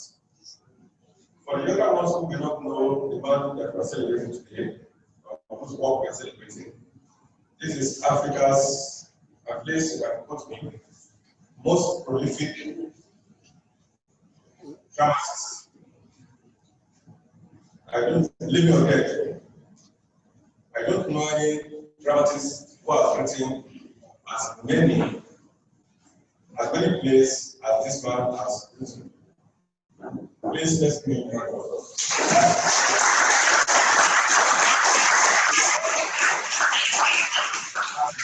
As Shakespeare is, Shakespeare wrote 37 plays. This man has well over 50 plays. We're talking about novels, poems, reviews, and so on and so forth. I see Mabel, I transcribed many scriptures. He just gave me a task a few days ago for another play that I should go through and make my comments and ask myself, what are they doing? Because Mabel, what are you doing? In the same area where everything is bad, there's no water, no lights, no bad road, and the rest of it. I think it is a lesson for us. Now, we come back later. So why this play and novel, Kolera Kolej, was chosen. But I'm going to slow down for the review to come back that we engage the process. So, thank you very much. Well, in addition to what the moderator has said, it is one thing to write many plays. It is another thing for a play to be performed. Apart from being the most prolific, I want to also say that it's the most performed Nigerian or African playwright that I know. There's hardly anywhere that a Femi Osofisan play has never performed. Some years back, I was an undergraduate student in Ewhierhoma University, Kano. He was then the head of the Panellists in Ipadeola. We invited him to be in Kano. You remember him? And that small boy there. We invited him to our campus where we had a festival of plays. And one of his plays was one of the ones that we acted there. Okay, now to my review. Well, it's a review of what we'll call it a review. In this novella, Dr. Adeeko read Femi Osofisan, and in his usual manner offered his readers a delightful tale full of twists, turns, and fun that make it a living tale of conspiracy, freedom, treachery, and all other human fights. The university committee has been hit by Kolera, which has made the vice chancellor, a white man, carefully withdraw under the guise of going on his study leave. That is the beginning of the practical scenes and tones that are many in the novella and made it a big story. It is surprising that an element as simple as Kolera should not be an element that is as simple as Kolera should not be something that will pose any problem to find a quick solution to a community that is populated by professionals and men and women who climb for what we see here. The Prime Minister decided to give the university a form of freedom. You can call it the university autonomy, which is what our academic community is always looking for. So if the university cannot find a solution to a common agent like Kolera, what hope is there for the general society? A university held in the jungle by an element of an epidemic proportion is busy declaring public holidays and showing live on television a so-called name-changing ceremony under a bogus committee named Committee of Elders for the naming of the college. Anytime the lecturers are gathered together, what the ladies taught, rather than sit down to think of how to find a cure for the situation that is turning the academic community about through death, they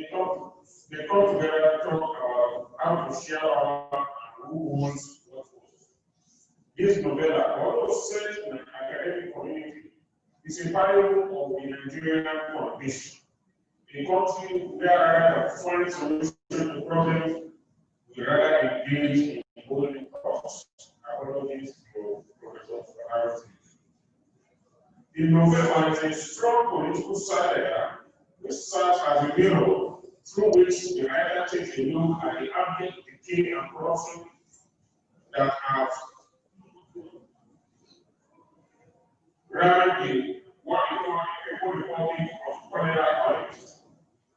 Many people might wonder what the writer was trying to tell the society.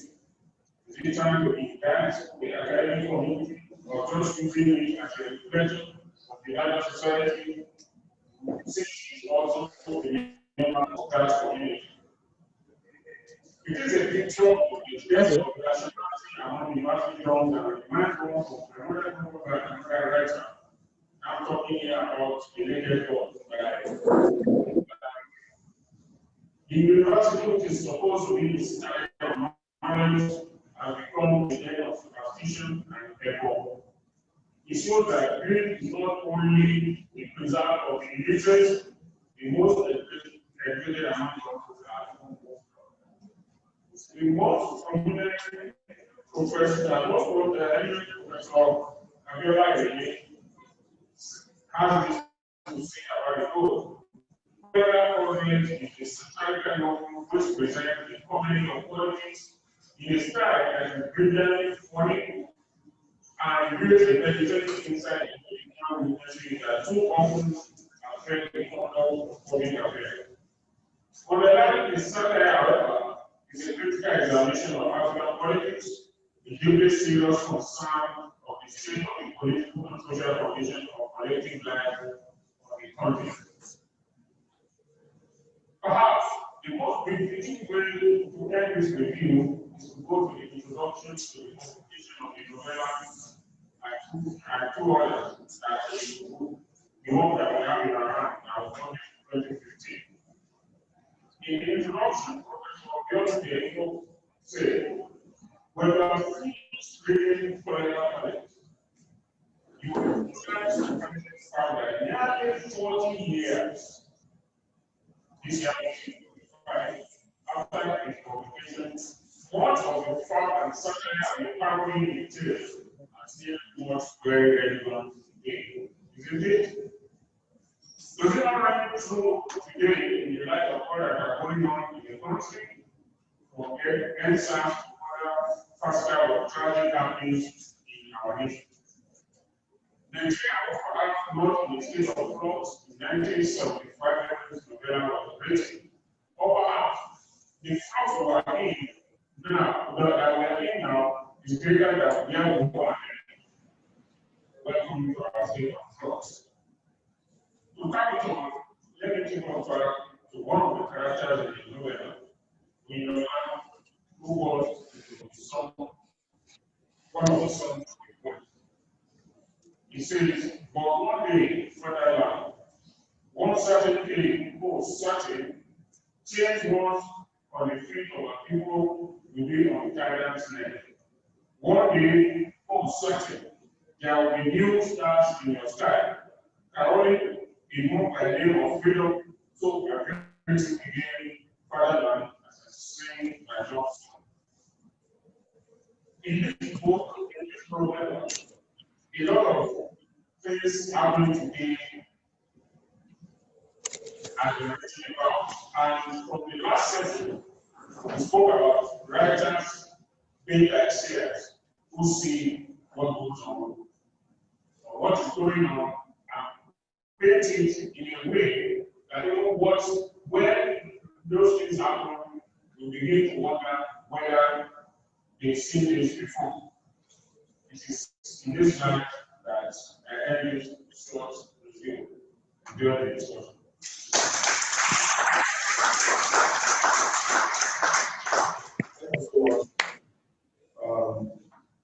We are very grateful because it's not easy to really capture all that you have in there. This novella in just a few days. So I want to start the discussion now. And I hope Mabel is here. I want to start this discussion from an angle that maybe our young people here will understand. So, what is grammar that this one has spoken about understanding it? Because the generation is not different from ours. We are from the generation of Dallas. And you think that we are not of the light generation. It's the next note I want to start this discussion. So we need to understand that generations, many generations before yours, have fought dictatorship in different ways. These generations are not generations of all mind. And no matter what we are discussing today, is a testament to the fact that apart from people going on the streets to fight, you understand, they also use their talents, novels, plays, poems, songs, and the rest to fight the government. You remember for that, or remember for that? This man was on the streets. He was not just content by protesting on the streets, he also used his plays. 75% of the plays that they have written will be about African and Nigerian problems. As well as them went on exile. You must remember that Washington was on exile at the time. You must remember that the writer Ipadeola was killed for defending the rights of the people. You must remember that Ipadeola died, and his wife was killed. So when you say generation before yours, the generations before yours are off the mic because we lack history, and this novel development will give us that. So the next last thing, there have been several protests, and I want to read here so that you understand. For your information, this novella was first published in 1975. You'll be amazed at how many years after now? 45 years after, everything here is still playing out. Everything is still playing out. I'm going to read it. I hope I will also actually at least. Let's just pardon me to read this 1.5 pages. Sorry. The heads of firms of communications and of finance were adjunct clinicians. Within the first week of the appointment of new men as their deans, the 3 departmental heads held 4 strategic meetings, and by the time they held the 5th one, the 3 new deans had been chased out of their posts by riotous players. However, this ends resolved finally to keep both the VC and the opposition leader in place, which shall always be Professor Tade, the head of Panellists. Yes, I think it's wife, the head of mass communication. Because now also a wife, I think so we are talking about nepotism today. It's declared. I don't see how we can do without the pacifists. But as for Professor Adeeko, I certainly within 1 year. For cases, advise Professor Adeeko as his mother-in-law is happiness. With that, the three come a toast to their enemies.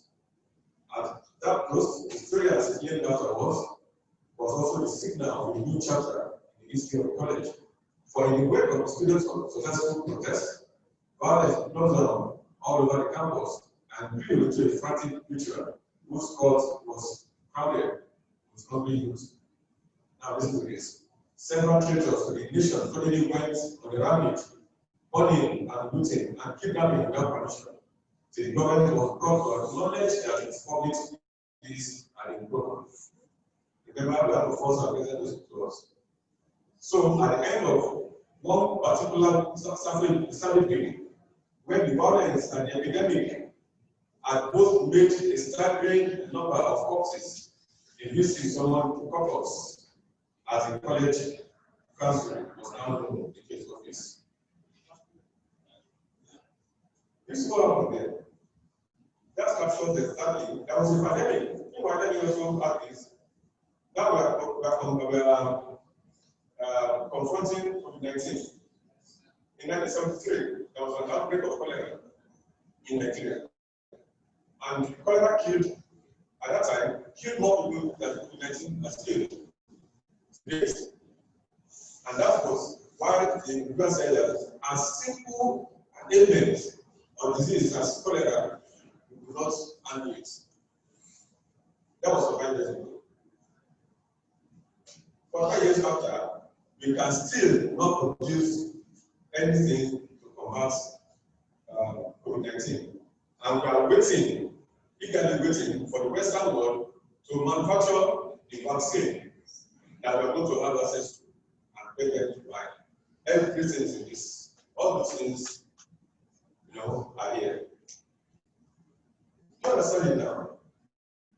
This is a novella that if only our leaders and even the citizens are maybe taking the time to read, perhaps, and I say to them, I know it's not possible, perhaps we won't be where we are. So some of the issues that we are going to be discussing here will be the nation states. We look at governance, because already here, it's also here, identity politics, political ideology, the death and death of philosophers and thinkers. The only person who seems to have knowledge of maybe who was concerned about the country or the college was killed. The man was dog. That's it's the only one who would think that rights is fine. He's killed and his dog was served as food. So that's to tell you that we have a death and death of thinkers even now. And we have the parody of the family units, where it doesn't matter, the family units was destroyed. We have passivity of the masses. We have the butchery of the political class and political masses. We have the negative in government. We have the burden of colonialism, and I think Shola will explain to that later. Then we have, you know, lack of understanding of the pandemic that is later and in the masses. We have blasphemy and arrogant disregard for anything that is sacred and business of religion, especially whereby the man is as riotous, the man's wife is being raped and is ready to pray. Violence and others. So I want to present everybody to what is so out of let's discuss. Please one house, please. So I'm going to open the floor now, and each speaker is going to have 10 minutes. So I'll give the time people this. So I have time for robust discussion. So we're going to have just 10 minutes allotted to each speaker. On this note, I want to call on Grace Uchechukwu Adeeko for his presentation. Yeah, thank you very much, Mr. Moderator. I am so glad and I feel very honored to be part of this panel to discuss one of the works of my mentor, Professor Femi Osofisan. Kolera College, as has been talked about by so many people in different critical works, is a satirical novel that views the system in which we live today. And actually, for me, it's even more relevant at this present moment in the space that we all are. But before I go into looking at how the author has presented a lot of issues in the play, I want to quickly say that this play was written in 1975, as we all know, although before then, Prof had written several plays that kind of gives us an idea that he is a dramatist, first and foremost, that has a desire to constantly portray the present situation in its environment and to attract the attention of we all into what is going on in our community. So I believe that perhaps because of his idea of trying to portray the system, the governance system, the political system in our country or in our continent, and perhaps even in the whole world, we see a representation here of several characters from the colonial to the post-colonial. We can have this conversation, and connect the characters that we see. What I'm really particularly interested is how Prof is able to, at the time in 1975, was these vivid images of what perhaps we may be seeing today, even in our political setting or in our country generally. If we look back into history, we have several regimes that have taken over from 1975 to this present moment. There have been shut up, no one cares. Topple and political topples and political shut the fuck up. Succeeded. Shut up. But presently, I just want to come in your dad. Novel is a vivid description. Hello? Is the mic working? Imaginary images. Excuse me, I'm having a lot of feedback from the chat. I don't know if you all are hearing this. I am happy Ebola.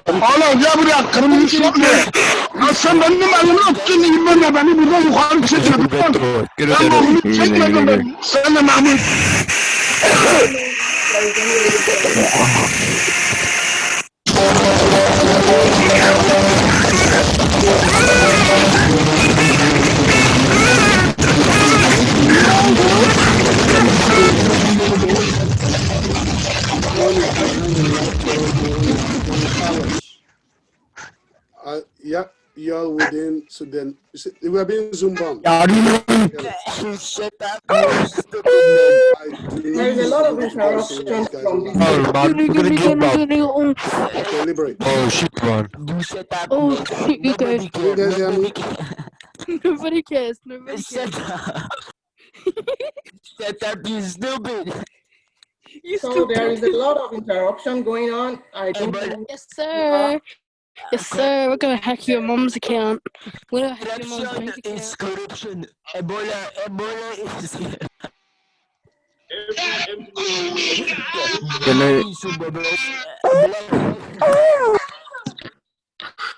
Hello, I am Ebola. I'll stay today. What can I do now? Yeah, that was bad in there, man. I am Ebola. Boy. I am Ebola.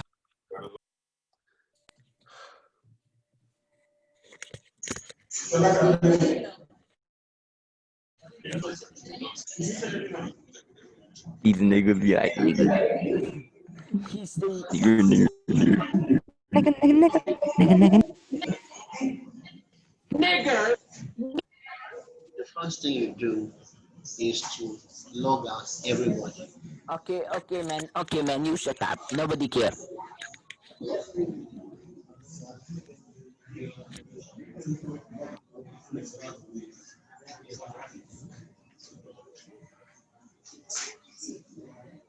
I think you have to restart.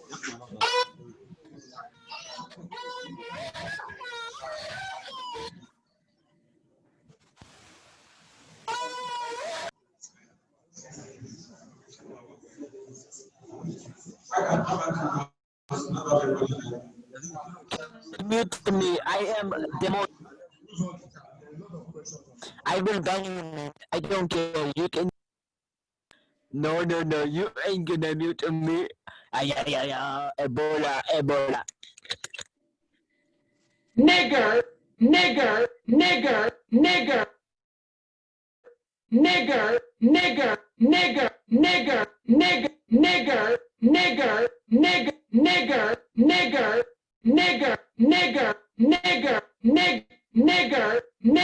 Nigger. nigger, nigger, nigger, nigger, nigger.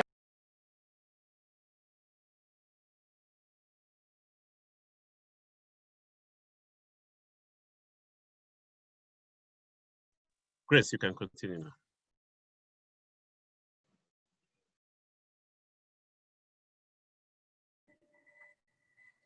Okay, that was a big experience. Well, that's the world in which we are in and that we find ourselves. So my major focus is the fact that the novel is actually a performance of our reality, the reality of the colonial and even post-colonial.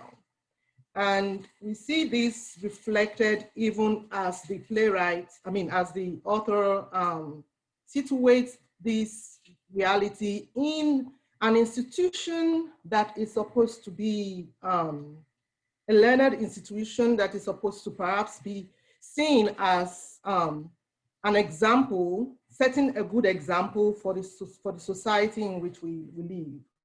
But here is a community that is supposed to be a learned institution being confronted by the same situations or images that we will see in our political arena in our various countries in the world today. So we find, for me, I see a situation, I asked myself the question when I was reading the novel, this is just so true. And why is this so true about today? We find in each community or in each society that we encounter today, this socio-political elements that Kolera Kolej, like plunges us into. It insists that we should, kind of examine what our political stance are. So for the educated people who find themselves in an academic setting where they are supposed to be a good example, they are being like channeled to work against the system, against the society that is looking up to them. So this play, I keep calling the play because I had the opportunity of reading both the play and, so please pardon me, and the novel, pardon me, because the play also kind of captures the novel in a very, very hilarious way.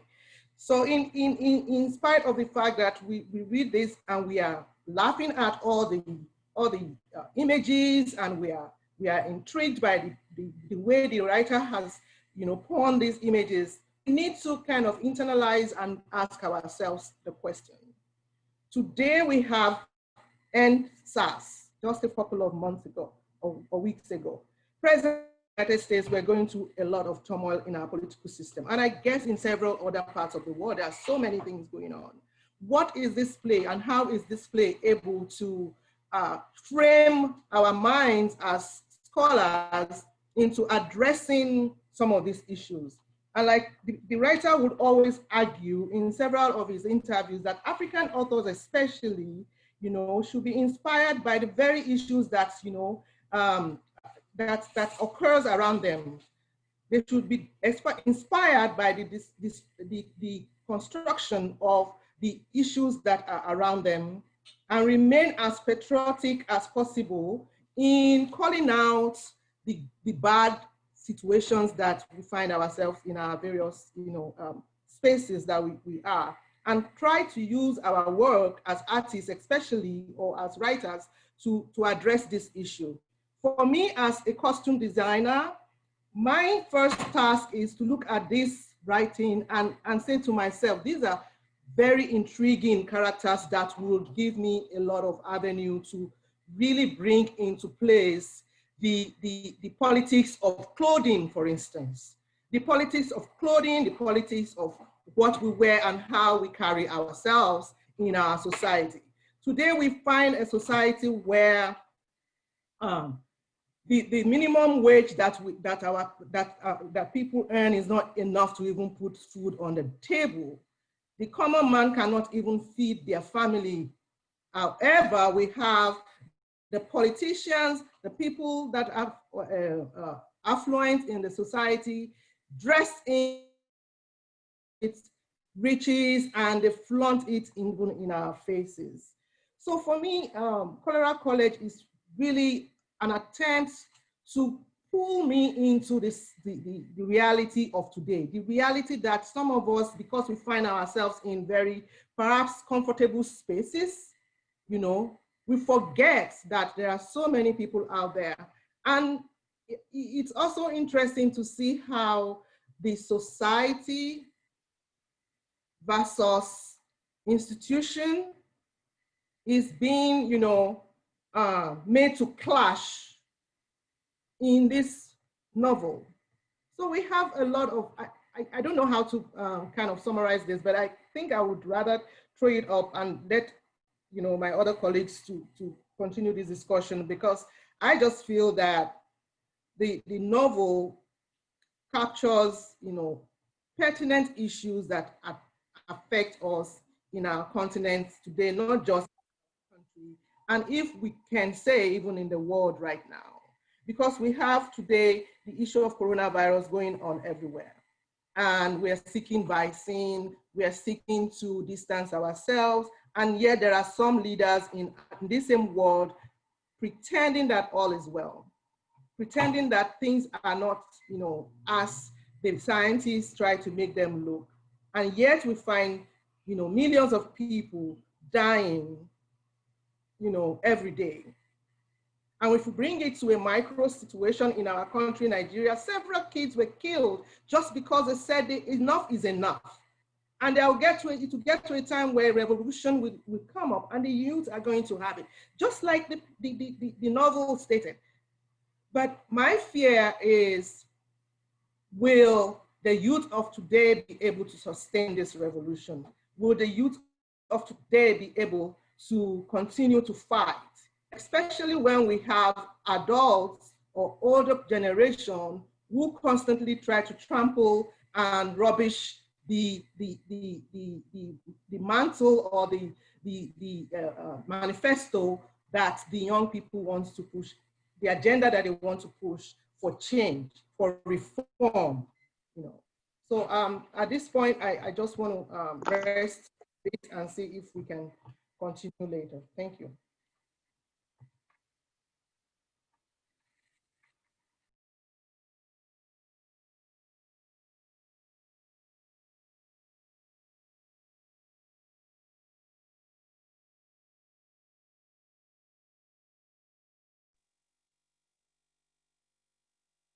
Moderator there.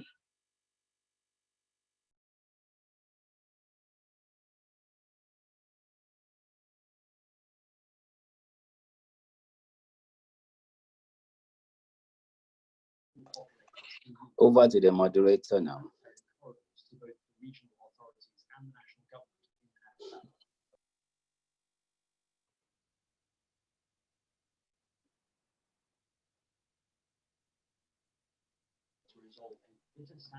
Shola, maybe you should take charge because I think the moderator has been hijacked.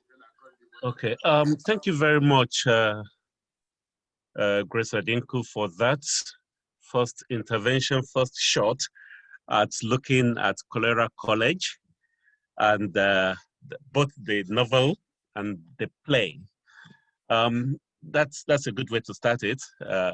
Maybe the next, what we're going to do is we'll all make our interventions, and at the end of the day, we take questions. So I would like to call next on Professor Adeleke Adeeko for his presentation. Thank you, Dr. Adeyemi. I'm grateful. It looks like some people are still speaking on stage in Lagos and we can't hear them. Yes, the mic is muted. But they're talking to one another there, eh? Yes, I can see it, sir. Okay, all right. Thanks for inviting me to this. I wish those in Lagos could hear us so that looks like we're having two parallel sessions here. I will speak around two issues. Okay. I will speak around 2 issues. Can you hear me? Yes. All right, okay. I'll speak around 2 issues: translating figurative language in Kolera College, and 2, the books. I'm talking mainly about the novella, the narrative, and not the play, about disasters and events, or events as disasters, because I think that's where the longest lasting effect of this story is going to hold, it's going to take place. The meditation on disaster and the meditation on events that you have in the story. When I contacted Professor Osofisan around May, that I'm translating the book into Yoruba, he emailed me back and asked, Adeleke, of all my books, why is this the one you chose to translate?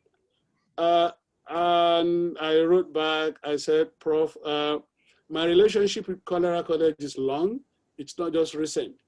And I said, actually, I think this is the most Yoruba of anything you have written. And that the next one to it is Femi Osofisan, Once Upon 4 Robbers, the play of that singing and, they're jolly robbers, as it were. From the last time I remember that play delivered like a folk tale. But my relationship, I told him my relationship is longer. It was the last chapter in my dissertation about 31 years ago, my PhD dissertation. It's the last chapter in the book I did on that, based on the dissertation. And I addressed 2 different issues. The first one was the limit of figuration in Kolera College. You see an Okitipupa minister born in the riverine area who could not understand metaphors of the water. For him, literality and figuration, he couldn't separate the 2, and he was totally confused. I found that intriguing. Then later, I looked at this as a proverbial story. I returned to the story earlier this year during COVID-19 lockdown, when we couldn't travel, we're all home. Then the department at which I'm teaching here, the English department, asked some of us, can you please recommend some books that we could tell our alumni, because they always give us money. So as we are connecting to our alumni, that we have not forgotten them, that we will recommend these books for the pandemic, for the lockdown. Kolera College topped the list for me right away, because it addressed the condition, the global condition we're all living in today. That is what took me back to my earlier imaginings, that prompt of recommending books that took me back to my earlier imaginings of reading the book in Yoruba, and the thought that have been haunting me intermittently. I soon noticed, however, that while the story sounds very Yoruba, the story sounds, they're having another conference. This is only Nigeria. I like it. It's so Nigerian. Should I listen to them? Should I pause? Oh, okay, they can hear me. Okay. I soon noticed that while the story sounds very Yoruba, when it is read in English by a Yoruba English bilingual like me, things are not that straightforward when the work of rendering the story in Yoruba begins. I found it very Yoruba when I read it in English. Now, when I tried to render it in English, it became more difficult. It became less and less Yoruba for me, and that may be a factor of my literacy level in Yoruba. How do you translate the theatrics of power in that book? Especially look at the beginning. How do you translate the theatrics of power? The drama, that it's untranslatable. Poetry also is difficult to render. Remember that poet, resident poet, who I think is very, very, I think Osofisan would, I don't think Osofisan will accept it. I think it's his own criticism of Wole Soyinka and others. That man loves his dog. Which poet loves dog? Loves Ogum or that, but that's my own interpretation. But you see that, how do you translate poetry, render that into Yoruba, or that internal drama going among Nigerian writers? How do you translate that into Yoruba? I have a slide of my translation of one of the poems here, but since we are not sharing screen, I understand I will not show it. How do you translate place names? Mother country, the convention, Kolej Nibamiji or Kolera College. Especially it was Kolera College at the beginning, it's Kolera College at the end. How do you differentiate those two moments in time in translation? The most important challenge, however, for me is the allegory, the allegorical nature of the story. An allegory, in my imagination, is both an itan, a story, and also an owe, that is a motivated figuration. Now, how do you bring ito and owe together in its own way, in a novel, in a story like Kolera College? Well, I tried. The manuscript is now it's now being evaluated by a publisher in Ibadan. I hope they do it. The second part of my which I'll run quickly, is the Kolera College is a novel of events. That's where I am now. I went back to the story again. Kolera College is a novel of events. And the idea I'm currently teasing out with this narrative is the notion of events as Ishele, Yoruba. And the Ishele, not just Ishele as happening, Ishele, not as an occasion, but as an event, as something that's an event. I will not go into what occasion that interest at this time. But in the context of COVID-19 pandemic, let me ask this question. Are we, you, I, all eggheads, and those intellectuals in Kolera College, are we confounded as we are now because of the event-like character of our experience of the pandemic? Are we confounded by the event-like character of our experience of the pandemic? I spoke of the event-like character of the experience and not of the virus itself, or Kolera College, the cholera virus itself. Because you can know the virus. The virus is knowable. The virus is being studied. Actually, cholera is no longer a worry for any people today. The virus has morphology, has structure, has shape, has volume, could be controlled. We know the vectors and we try to control it. As objects, I am trying to say the challenge of epidemics could be met as objects. The challenge of epidemics could be met with deliberate strivings, deliberate effort. Some successful, some not successful, we are witnessing today. As an event, however, the epidemic in Kolera College or pandemic in our world today has no grammar. It has no syntax. It simply endures. That's what you see. Look, think of Kolera College. It just endures as if they can't control it as an event, not as an object, not as a virus. I'm proposing that the cholera epidemic works like an event and not as an object. Both mother country and Kolera College experienced the epidemic as a mortal disaster, Ijamba, to objects living and non-living, for disaster to objects living and non-living, for which existing conventions of containment are insufficient. Kolera College attempts to write the disaster into experience, as it were. As they say in Yoruba, or as we say in Yoruba, leyin kete ni bi nshele, leyin kete ni ibi nshele. Catastrophe breaks out in the wake of missed opportunities, in the wake after the death of missed time. I do not quote this for mere cultural reference, but to point at a way of interpreting the writing of the disaster in Kolera College. Kete is the term for promptness and conventionality. Why? I'm not able to imagine one without the other. The punctual arrives on time, as scheduled, as expected. The tardy, the late or delayed, relates to the prompt, even in its deviation, even as it's deviating from the prompt. EB, however, disastrous, does not, in theory, reckon with promptness or punctuality. EB does not reckon with punctuality or promptness because under EB, under the regime of EB, of disaster, the reign of promptness has receded. The length of the experience of disastrous relates to the restoration of the regime of the prompt. In Kolera College, promptness never regains itself. Promptness never came back in that story. Of course, from the opening scenes, which we already will discuss in Q&A, the struggle to restore punctuality and normative governance runs through the novel.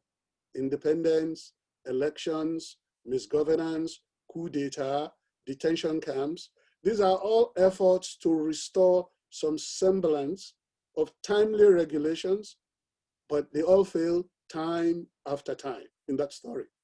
That failure appears to the readers in the endless ironies, nomic statements, multivarious polysemies, the seriality of events, thin causal relations among episodes. Even at the end of that story, events just break out. It's uncontrollable. And I think that's where we are in relation to the theme of this novel, which I'm saying is going to be the cause of the reason it's going to last very, very long and stay with us permanently, is the meditation. That meditation on when disaster breaks, what do you do? How do you restore promptness? How do you restore punctuality such that EB will not prevail permanently, which is what we are seeing now. Thank you. Thank you so much. Thank you so much. That's why the issues that we have, I think, will deliver on time. Thank you so much. Now, I want to let's talk about physical space. I mean, material. So, Sola, Professor, please, I'll call on the man on my right here, Dr. Tunde Awosanmi, for his own intervention. Well, thank you very much.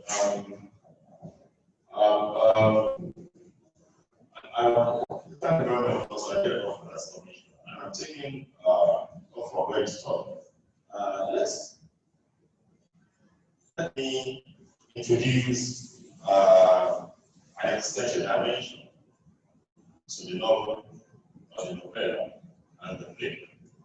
And I want to start from this point that the existentialism raised by the writing, by this particular title of Femi Osofisan, that is under examination, is the fact that sickness, illnesses, diseases are constant aspects of life. I know there is a saying that change is the most constant thing in life. Ditto for sicknesses, ditto for, and that makes us subjects of diseases, makes humanity a subject of diseases. And having said that, what then follows is what is Femi Osofisan trying to do? What is he trying to say? Okay, through the metaphor of a disease. How does the writer employ a disease? And one of the most dangerous ones, for that matter, as a metaphor, through which life, through which humanity is mirrored. And then what type of life is mirrored, okay, through the metaphor of the disease, of the sickness, of cholera. And then that brings me to the fact of the realization that Kolera Kolej is a big farce. It is a farcical drama, a farcical kind of narrative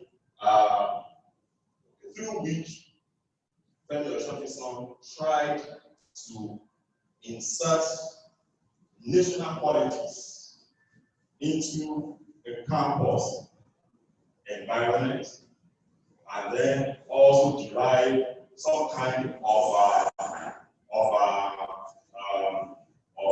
educational or academic disease, or in other words, disease. It may be social now, it may be cultural, it may be even philosophical, okay? That's generated, that is mutated within the environment, within the ecology of an educational setting to reflect on some, of course, noted observable educational problems. And so you have two levels, two layers, and that is the reason you find both in the play and in the novella. At times, you might be confused, and I'm saying this okay, because of the students who are here. When you grab a copy of the book, you are likely to be confused. What is this writer talking about? What is he trying to do? Is he talking about within the framework of a national set?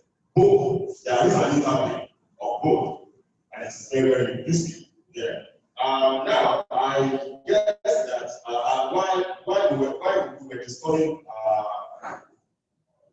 on the forum in the early hours of today, and we're making some guesses, there's a particular term that one of us used, trichomoniasis. Trombonomiasis. Come from trombonomiasis. At the moment, the globe, the world, is in the feet, especially the American world, is in the feet of trombonomiasis. Okay, Trump is busy, has become a virus, okay, that is busy, infecting, spreading itself, okay, all over America. And because of that, okay, many parts of the world, if not the entire world, okay, is not at ease.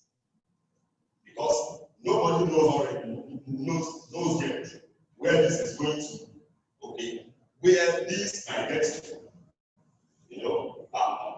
And of course, we all know what is happening in the US. Now, part of the reasons I'm here is to also talk about the play or the novel from the angle of the theater director. And I would say this, that if I was, and then I would ask myself this simple question: how would I theatricalize this work as a theater director? And then the first thing that the theater director does, all right, is to design an approach, all right, for the work which you want to direct. And so if I were to design an approach, I will framework that approach. I will allow one of the deities in Yoruba mythology to assist me in initiating, okay, the process, all right, of directing it. So I will invite Shapana. How many of us know who Shapana is or what Shapana is? Okay, Shapana, I'm talking about Shapana. Okay, Shapana in Yoruba mythology, okay, Shapana in Yoruba spirituality is the god of poisons. Is the god of small pox, chicken pox, all diseases. Is the god of diseases. All right. In Yoruba, we talk about ice. Yes, Prof. Ewhierhoma is smiling because just this morning, okay, she was talking about what was she talking about in the morning? She was talking about fever. So I will appeal to Shapana to help me mediate the process. All right. So I will be interpreting, okay? I will be using the aesthetics, okay, of Sokono and the philosophy of Sokono, okay, to arrive at an interpretation of either the play or the novel, on stage. Now, why am I saying this?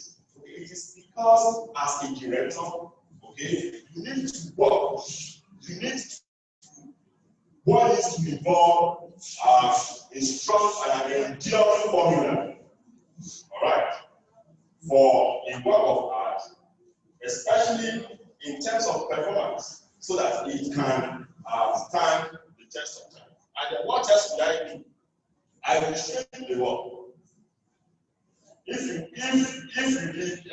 I take you to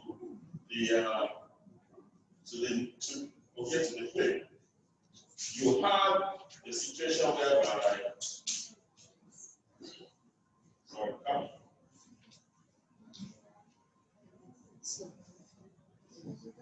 okay, good. The cast here, okay, it's a play with a very, very large cast, not less than 30-something cast. How do you put such a play on stage? Okay, and then you have the sequence of scenes here. Act 1, 2, 3, then an epilogue. So it's a work that is going to be very, very problematic for a director. So what a person like him would do, all right, of course, also operating from the perspective of a particular code, all right, I will shrink the veil, and by shrinking, I'm saying that I will compress it, not cutting it. I will compress it, okay, into something that can run for just about 10 to 15 minutes. That's what I'm going to do. And then having done that, I will do that with the hope, okay, of having some target scores for performance. All right? And so, this kind of work, because of the relevance, because of the immediacy, all right, will work very well. If it does not even take over, okay, your latest project, NSAS project, I will insert, okay, having prepared it as a sketch, I will insert this, all right, into that protest environment. And so, why is the guy who was talking about literature as protest? Okay, so that's it.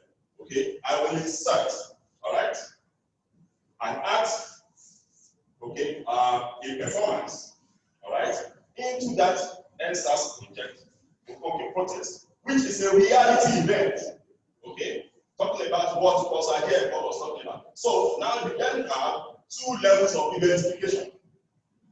There is one event playing out, okay, on the reality plane, and then there is an event, okay, a sub-event, okay, that can even take over that particular process. I will stop here, and then when it's time, okay, for question and answer, of course, we can continue. Thank you so much. Now we move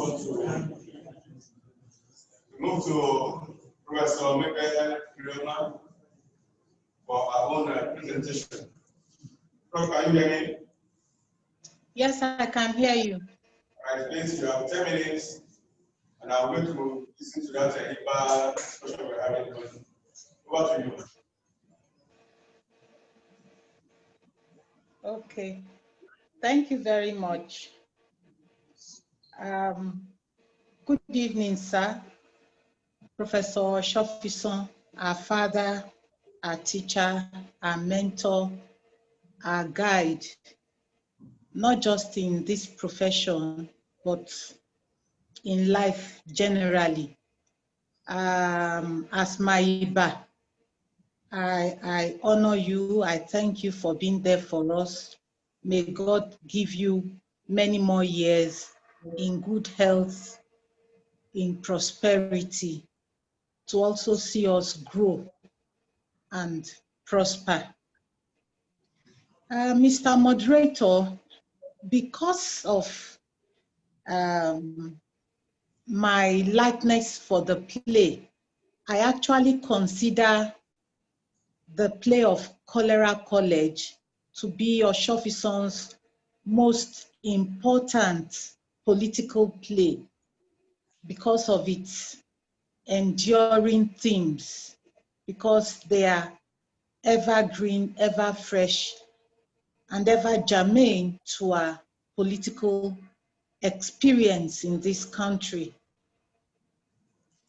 I gave it a title, I gave my presentation a title that is funny because of the ministers, resort to Latinate in the play. It is populus enim infernum, salutet non habet, Kolera Kolej, and the play of Kolera Kolej, debility in a state of flux. And because German and Sola tried to give a mandate that tilted towards the locus of women in both works, I put women's debility in brackets so that when we talk about people, at the corner of our mind, we try to relate to the issues that affect women in both the novel and the play, and then eventually foreground or centralize certain aspects that relate to women in governance.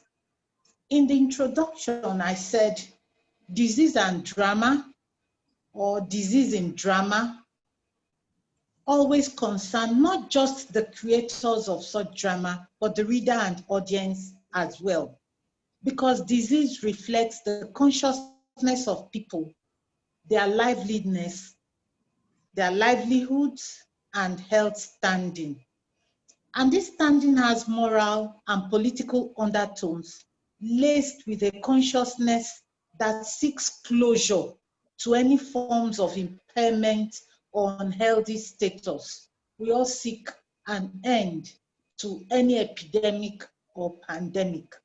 Diseases know no bounds, and it behoves human beings to use systems of governance to reduce the fear of and the impact of diseases on the human population at local or global levels.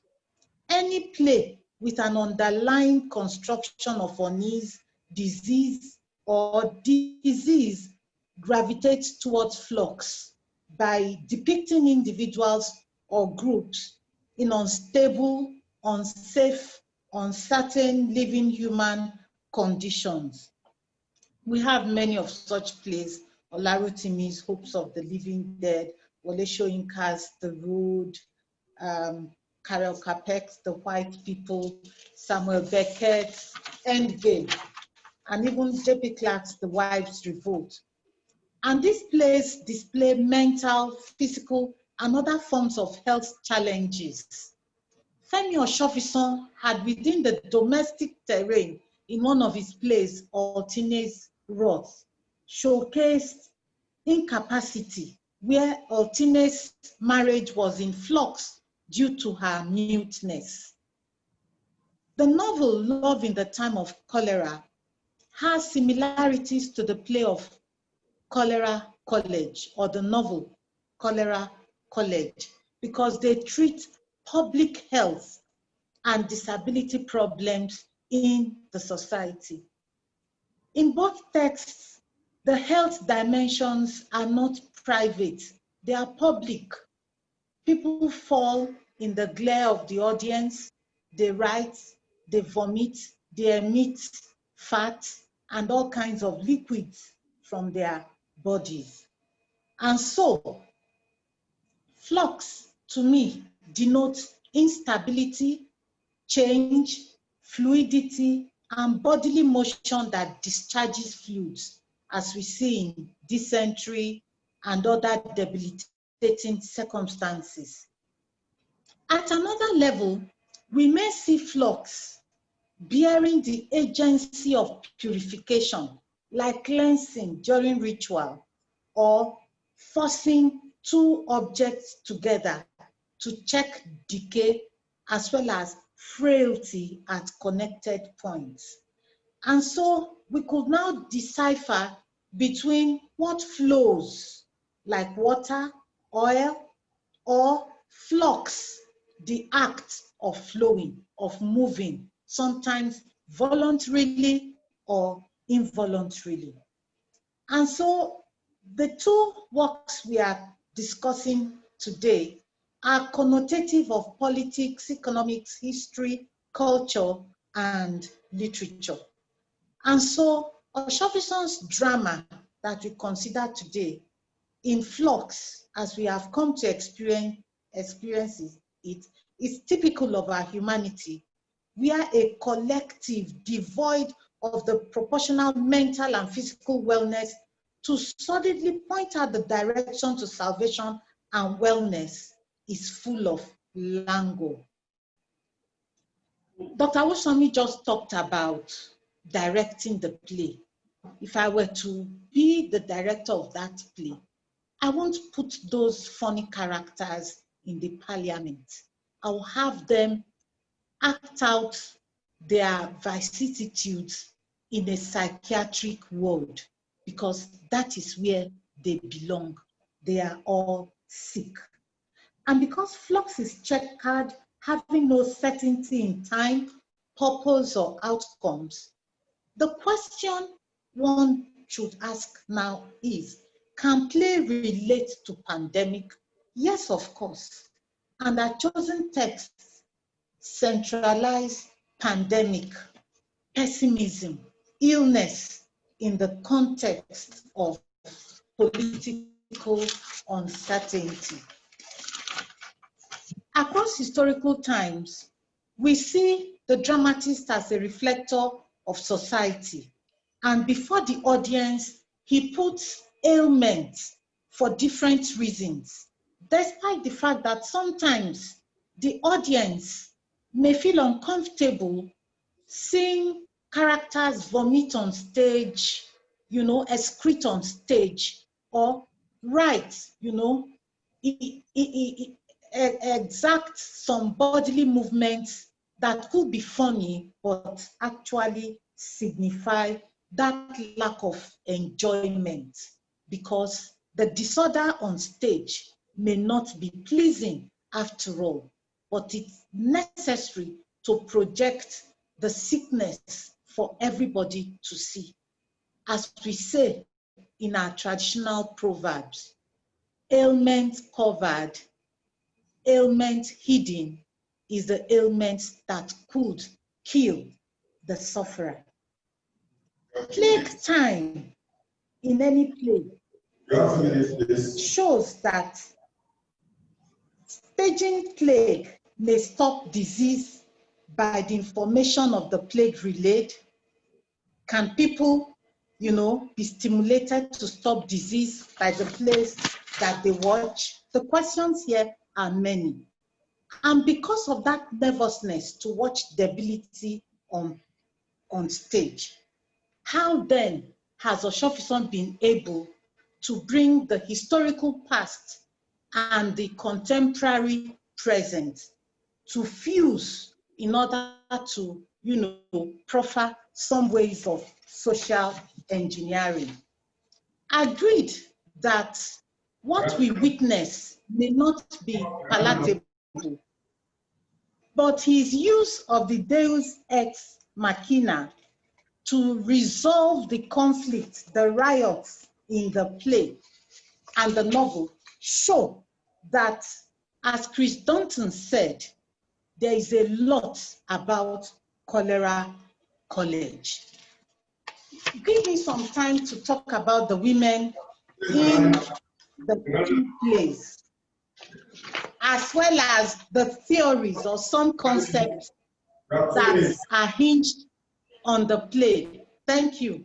Like the Gestalt, decolonial approaches, intersectionality, psychoanalysis, multiculturalism, dependency, and the politics of underdevelopment.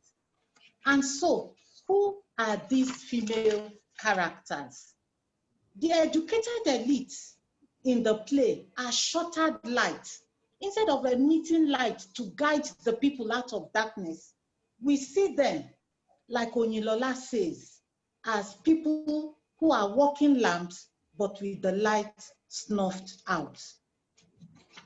Dr. Mrs. Maramole, there are a lot of symbols in the play. There are many characters named after animals because of their animalistic tendencies. And like Lady Macbeth, we see what she's able to do to push her husband. She's like the subaltern thinker who has that mixture of domesticity, politics within the private sphere and the public sphere. If you permit me, I'll post what I've written for comments eventually. And if there is more space, I should be able to talk about how knowledge generation, control, and distribution in the play is, managed in a way to showcase illness. Thank you.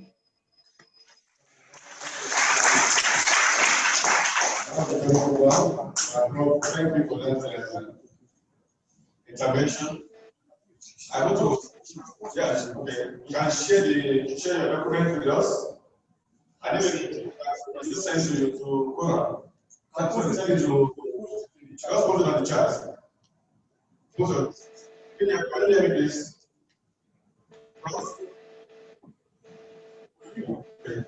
Okay, I'll do that. Okay. So let's begin now to Sola Adeyemi for his own presentation. And I want to support that we will be talking about the post-colony of Kolera College. Okay. Thank you very much, Tunji, for that.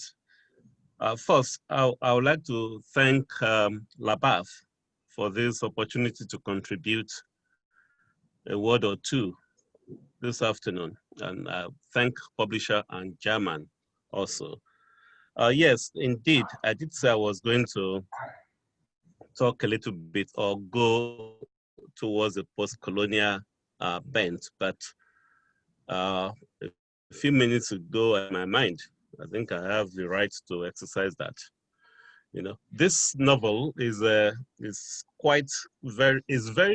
close to my heart because, as a few people here know, it's the first book that I ever spent on my life. Little kid.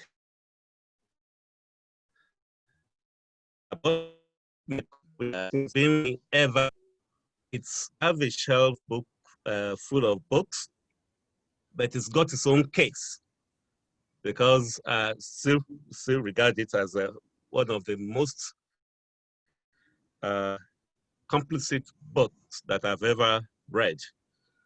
And I'm going to read a section in it, but because of the nature of the fragility of the book, I've typed that out. So I'm not going to read from my book. I'm going to read from what I've typed out later. So if anybody wants to borrow the book, it's not available. Yeah. The theme of LABAF this year focus on areas whose importance loom large in our collective and thoughts and efforts and conscious efforts these days. Our lives are directed by the terror of coronavirus, a pandemic, and we're in a state of flux, assailed by extreme languor. We need to therefore reassess our relevance or the relevance of our circumstances in a COVID-defined world. Now, the deliberate provocation in using such words as terror, as assail, as reassess is instructive. After all, we occupy a challenging space today where our very existence is questioned, queried, and tested, and where our collective interventions in a collective polity are often disregarded and often derided by our leaders, or often met with violence and bullets. But this is not new. It should therefore not surprise any of us here. In fact, it's a familiar trope, as familiar as the world of Kolera College. And that is why I've titled my talk this afternoon, The Trope of Silent Chaos and Muted Actions. This work is cleverly situated in the frame of global politics, prompting us to critically investigate our modern and colonial foundations. I mean, this way of thinking or of looking at the work of Kolera College evokes the metaphor and motif for me of decolonization. Decolonization will have to do for us this afternoon, will have to do with the agency of dealing with domination and languor. And drawing from the ideas of Walter Minolo, the Argentinian thinker, the re-examination of the imposition of colonial strategies in our way of life, we have to get rid of the policeman in the head, rid ourselves of the dark side of modernity and the internalized oppressor who performs the same function as the outer oppressor. This is how Kolera College fits into the LABAF theme. In a sense, it's an eruption, cultural and political eruption into our collective consciousness, similar to #EndSARS and #Black Lives Matter. In the past few years, we've had various or similar various eruptions in our social and political lives. And these eruptions, like border thinking, are results of exteriority, that is, of the outside responding or the outside response created from and by the inside causal factors. This essentially is saying that the world of Kolera College was created by the existing political and social projects, and as such, part of the colonial project. It was not created by the cholera epidemic. It was created by languor, by inaction. Whilst they are generated, the problems in Kolera College are generated in response to the causes of oppression, they are incorrectly held as reactionary by the mother country, instead of being seen as responses to the inaction of both the mother country and the college itself, both in and out of the border.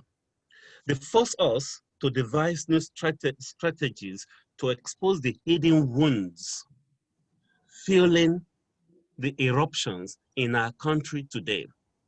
Again, I use the term hidden wounds deliberately, for what we see in the protests, in the reactions, in the losses of lives, in the disregard by authority and for authority, are the putrid infections of the wounds. The wounds themselves are deep, deeply inside, deeply felt, and often deeply denied. Before you can breathe, or before you cannot breathe, evoking George Floyd here, before you cannot breathe, there must be an obstruction to your breathing machinery. Which takes me to the poet and his dog that Professor Adeeko earlier mentioned. And if you permit me to read from page 85 of my edition, it's section 17. This is the poet and Oyinlola. Finally, they found a dog near the mouth of the shrine. Ogun is playing with the dog. He joked. Eh? Oguma bamija, ma bami shiri. he quoted. She laughed at Eureka. And suppose the god really wanted him for sacrifice. But he does. He does, he exclaimed.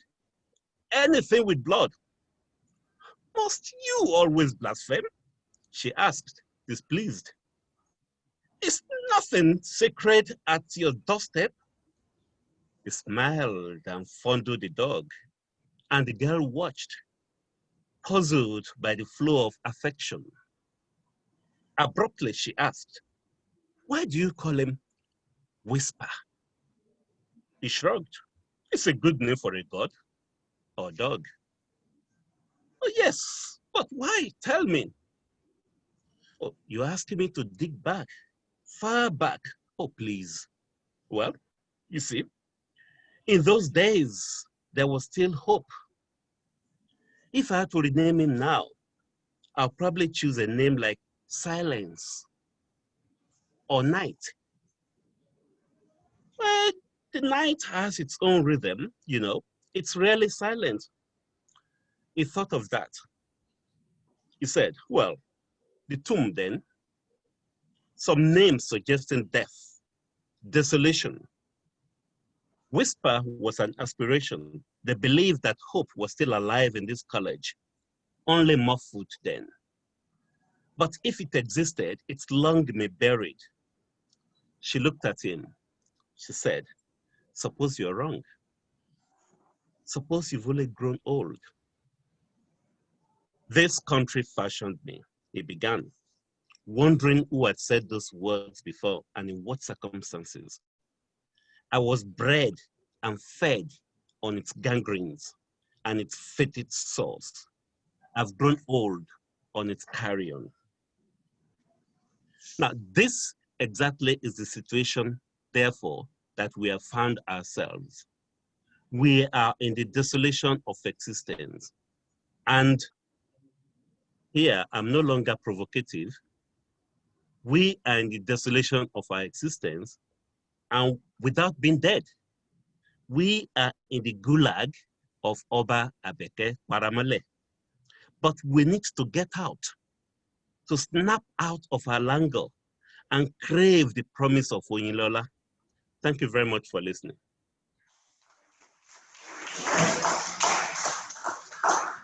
I think we've gone around the so instead of moderator can speak at any time. Moderator, can you please allow me to read the Yoruba version of what Shola just did? Yes, please. Can I read the Yoruba version of what Shola just read? Okay, please do. Please do. Okay. Okay. I will just read the last part. Alẹ́ kúkú ní ìlànà ìgbésẹ̀ tirẹ̀ tí ó ṣe é dàkọ. Alẹ́ lè lẹ́ àmọ́ kì í dákẹ́. Ọ̀gbẹ́ni ro àròjìn ó ní tó bá jẹ́ bẹ́ẹ̀ ìsà òkú náà yóò bá mu. Kó sà ti jẹ́ orúkọ tó jẹ mọ́ ikú. Ọ̀gbun ẹ̀ nísàlẹ̀. Nǹkan wà lọ́kàn ẹni tí ń ṣẹnu wúyẹ́. Nígbà kan rí ọ̀pọ̀ ènìyàn ní kọ́lẹ́ẹ̀jì ló gbàgbọ́ pé ọ̀la yóò dára. Bí ó tilẹ̀ jẹ́ pé mọ̀ọ́nú ni èrò wọn. Ní báyìí gbogbo èrò wọn ni wọ́n ti rì mọ́lẹ̀ sínú isà. Oyinlọ́lá wo ojú ọ̀gbẹ́ni dáadáa. Ó sọ pé tó bá jẹ́ pé o ṣe àgbéyẹ̀wò náà ńkọ́ bóyá àgbà ti ń dé sí ọ. Ó jọ létí rẹ̀ pé ẹnìkan ti sọ irú ọ̀rọ̀ báyìí sí rí. Ó tiraka láti níran ènìyàn náà àti ohun tó ṣe okùnfà rẹ̀ kò rójútu rẹ̀. Ó fèsì pé orílẹ̀-èdè yìí ló dáṣẹ́ mi. Orí ni mo fi wọ ìlú yìí wọn ò gbé mi wá. Ti fún tẹ̀dọ̀ rẹ̀ ni mo mọ̀ dáadáa. Kódà gbogbo egbò àdáàjìná tí ó kún ara rẹ̀ ni mo mọ̀.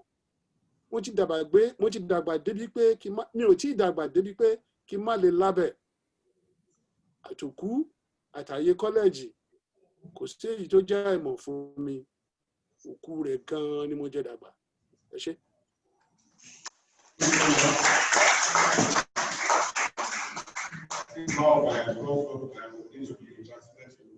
Like that. If one of our sort of generation agrees or any language that's one feature. much, everyone that has presented here and the audience.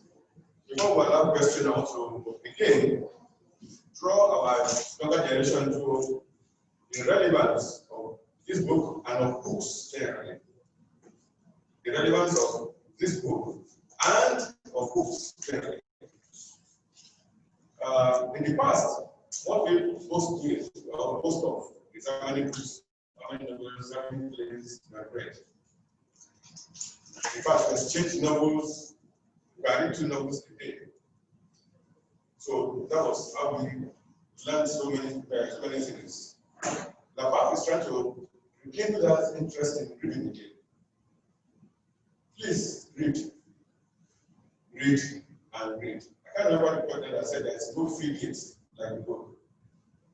A frigate is a ship. There is no ship like a book. I can take you to countries, continents, places that you can never think of. You belong to me. So I want to thank LABAF for having this interest of bringing back the reading culture. This book has been there and several others. It will be fine if we fashion our curriculum in such a way that will make reading again be interesting. Let me read so I can understand the relevance, how something written about 45 years ago, is still relevant today. And I want to link this again to the NSAS protest. I'll jump several paragraphs, go to where we see how decisions are taken to silence voices of reason, or let's say protesters. So what it says here? So what do we do? That's in relation to the protests going on in society. So what do we do? Where do we see? I can't keep the girls on their laps forever. They might get restless and begin to use their arms on us. Somebody might ask, why not? Why on us? That's what we saw. That's the donkey. I'll come back to that name. The name in this novella is something else. Professor Akumi, the donkey. That's the eating us. That's the camel. The camel. That's camel. That's camel. Professor Akumi, that's one. Father of 9 daughters. Yeah. They haven't been paid for the past 3 months outside the BC was finally, I think we don't know. In that case, the sooner they lay down hands, the better. I think Professor Ewhierhoma. Yes, but not when people are up in the boards. So encourage them then to waste their ammunition. Said Professor Akumi, he thought of the imminent danger posed to his daughters, and he was upset. You can always buy more arms later. Let them shoot as many of the rivals as possible. And another person now says, their captain assures me they are not sparing the bullets. Last night they killed how many? The VC post to look into his papers. Yes, 300. Maybe more. Oh, not enough. Why are they being stingy? What are they being stingy for? Then, that's what I said. But the captain saw that that's all they could find. They even had to break into some bombs to round up the figure. So it's really up to us to do something fast before they catch us, before they eat us all up. Then he said, gentlemen, I have a solution. Now, that solution to what? To this uprising. And interestingly, what the man introduced was something similar to giving Nigeria. A competition to find a name for the college. And people forgot protest and began to look for a name for the college. So the society today is still creating opportunities for you or for us to take our minds off real issues. And this book, this author here has said that 45 years ago, and it's still happening.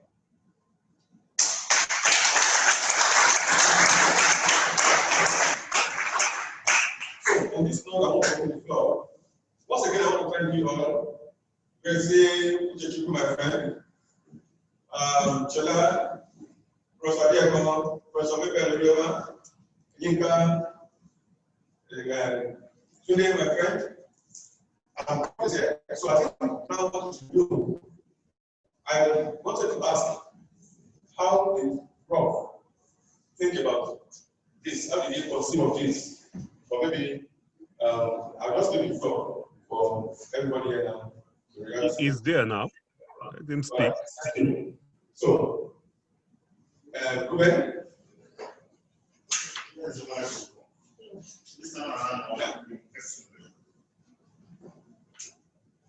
First, I am good to see you.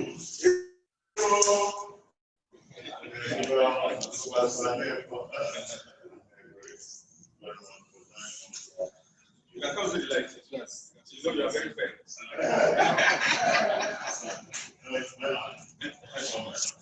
First, I would like to congratulate you. This is God's grace. Kolera College, a lot of people know, those of you are familiar with this literature. It's not necessarily one of the most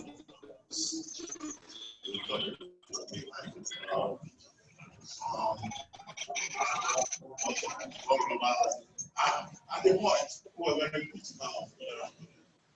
It is 1975.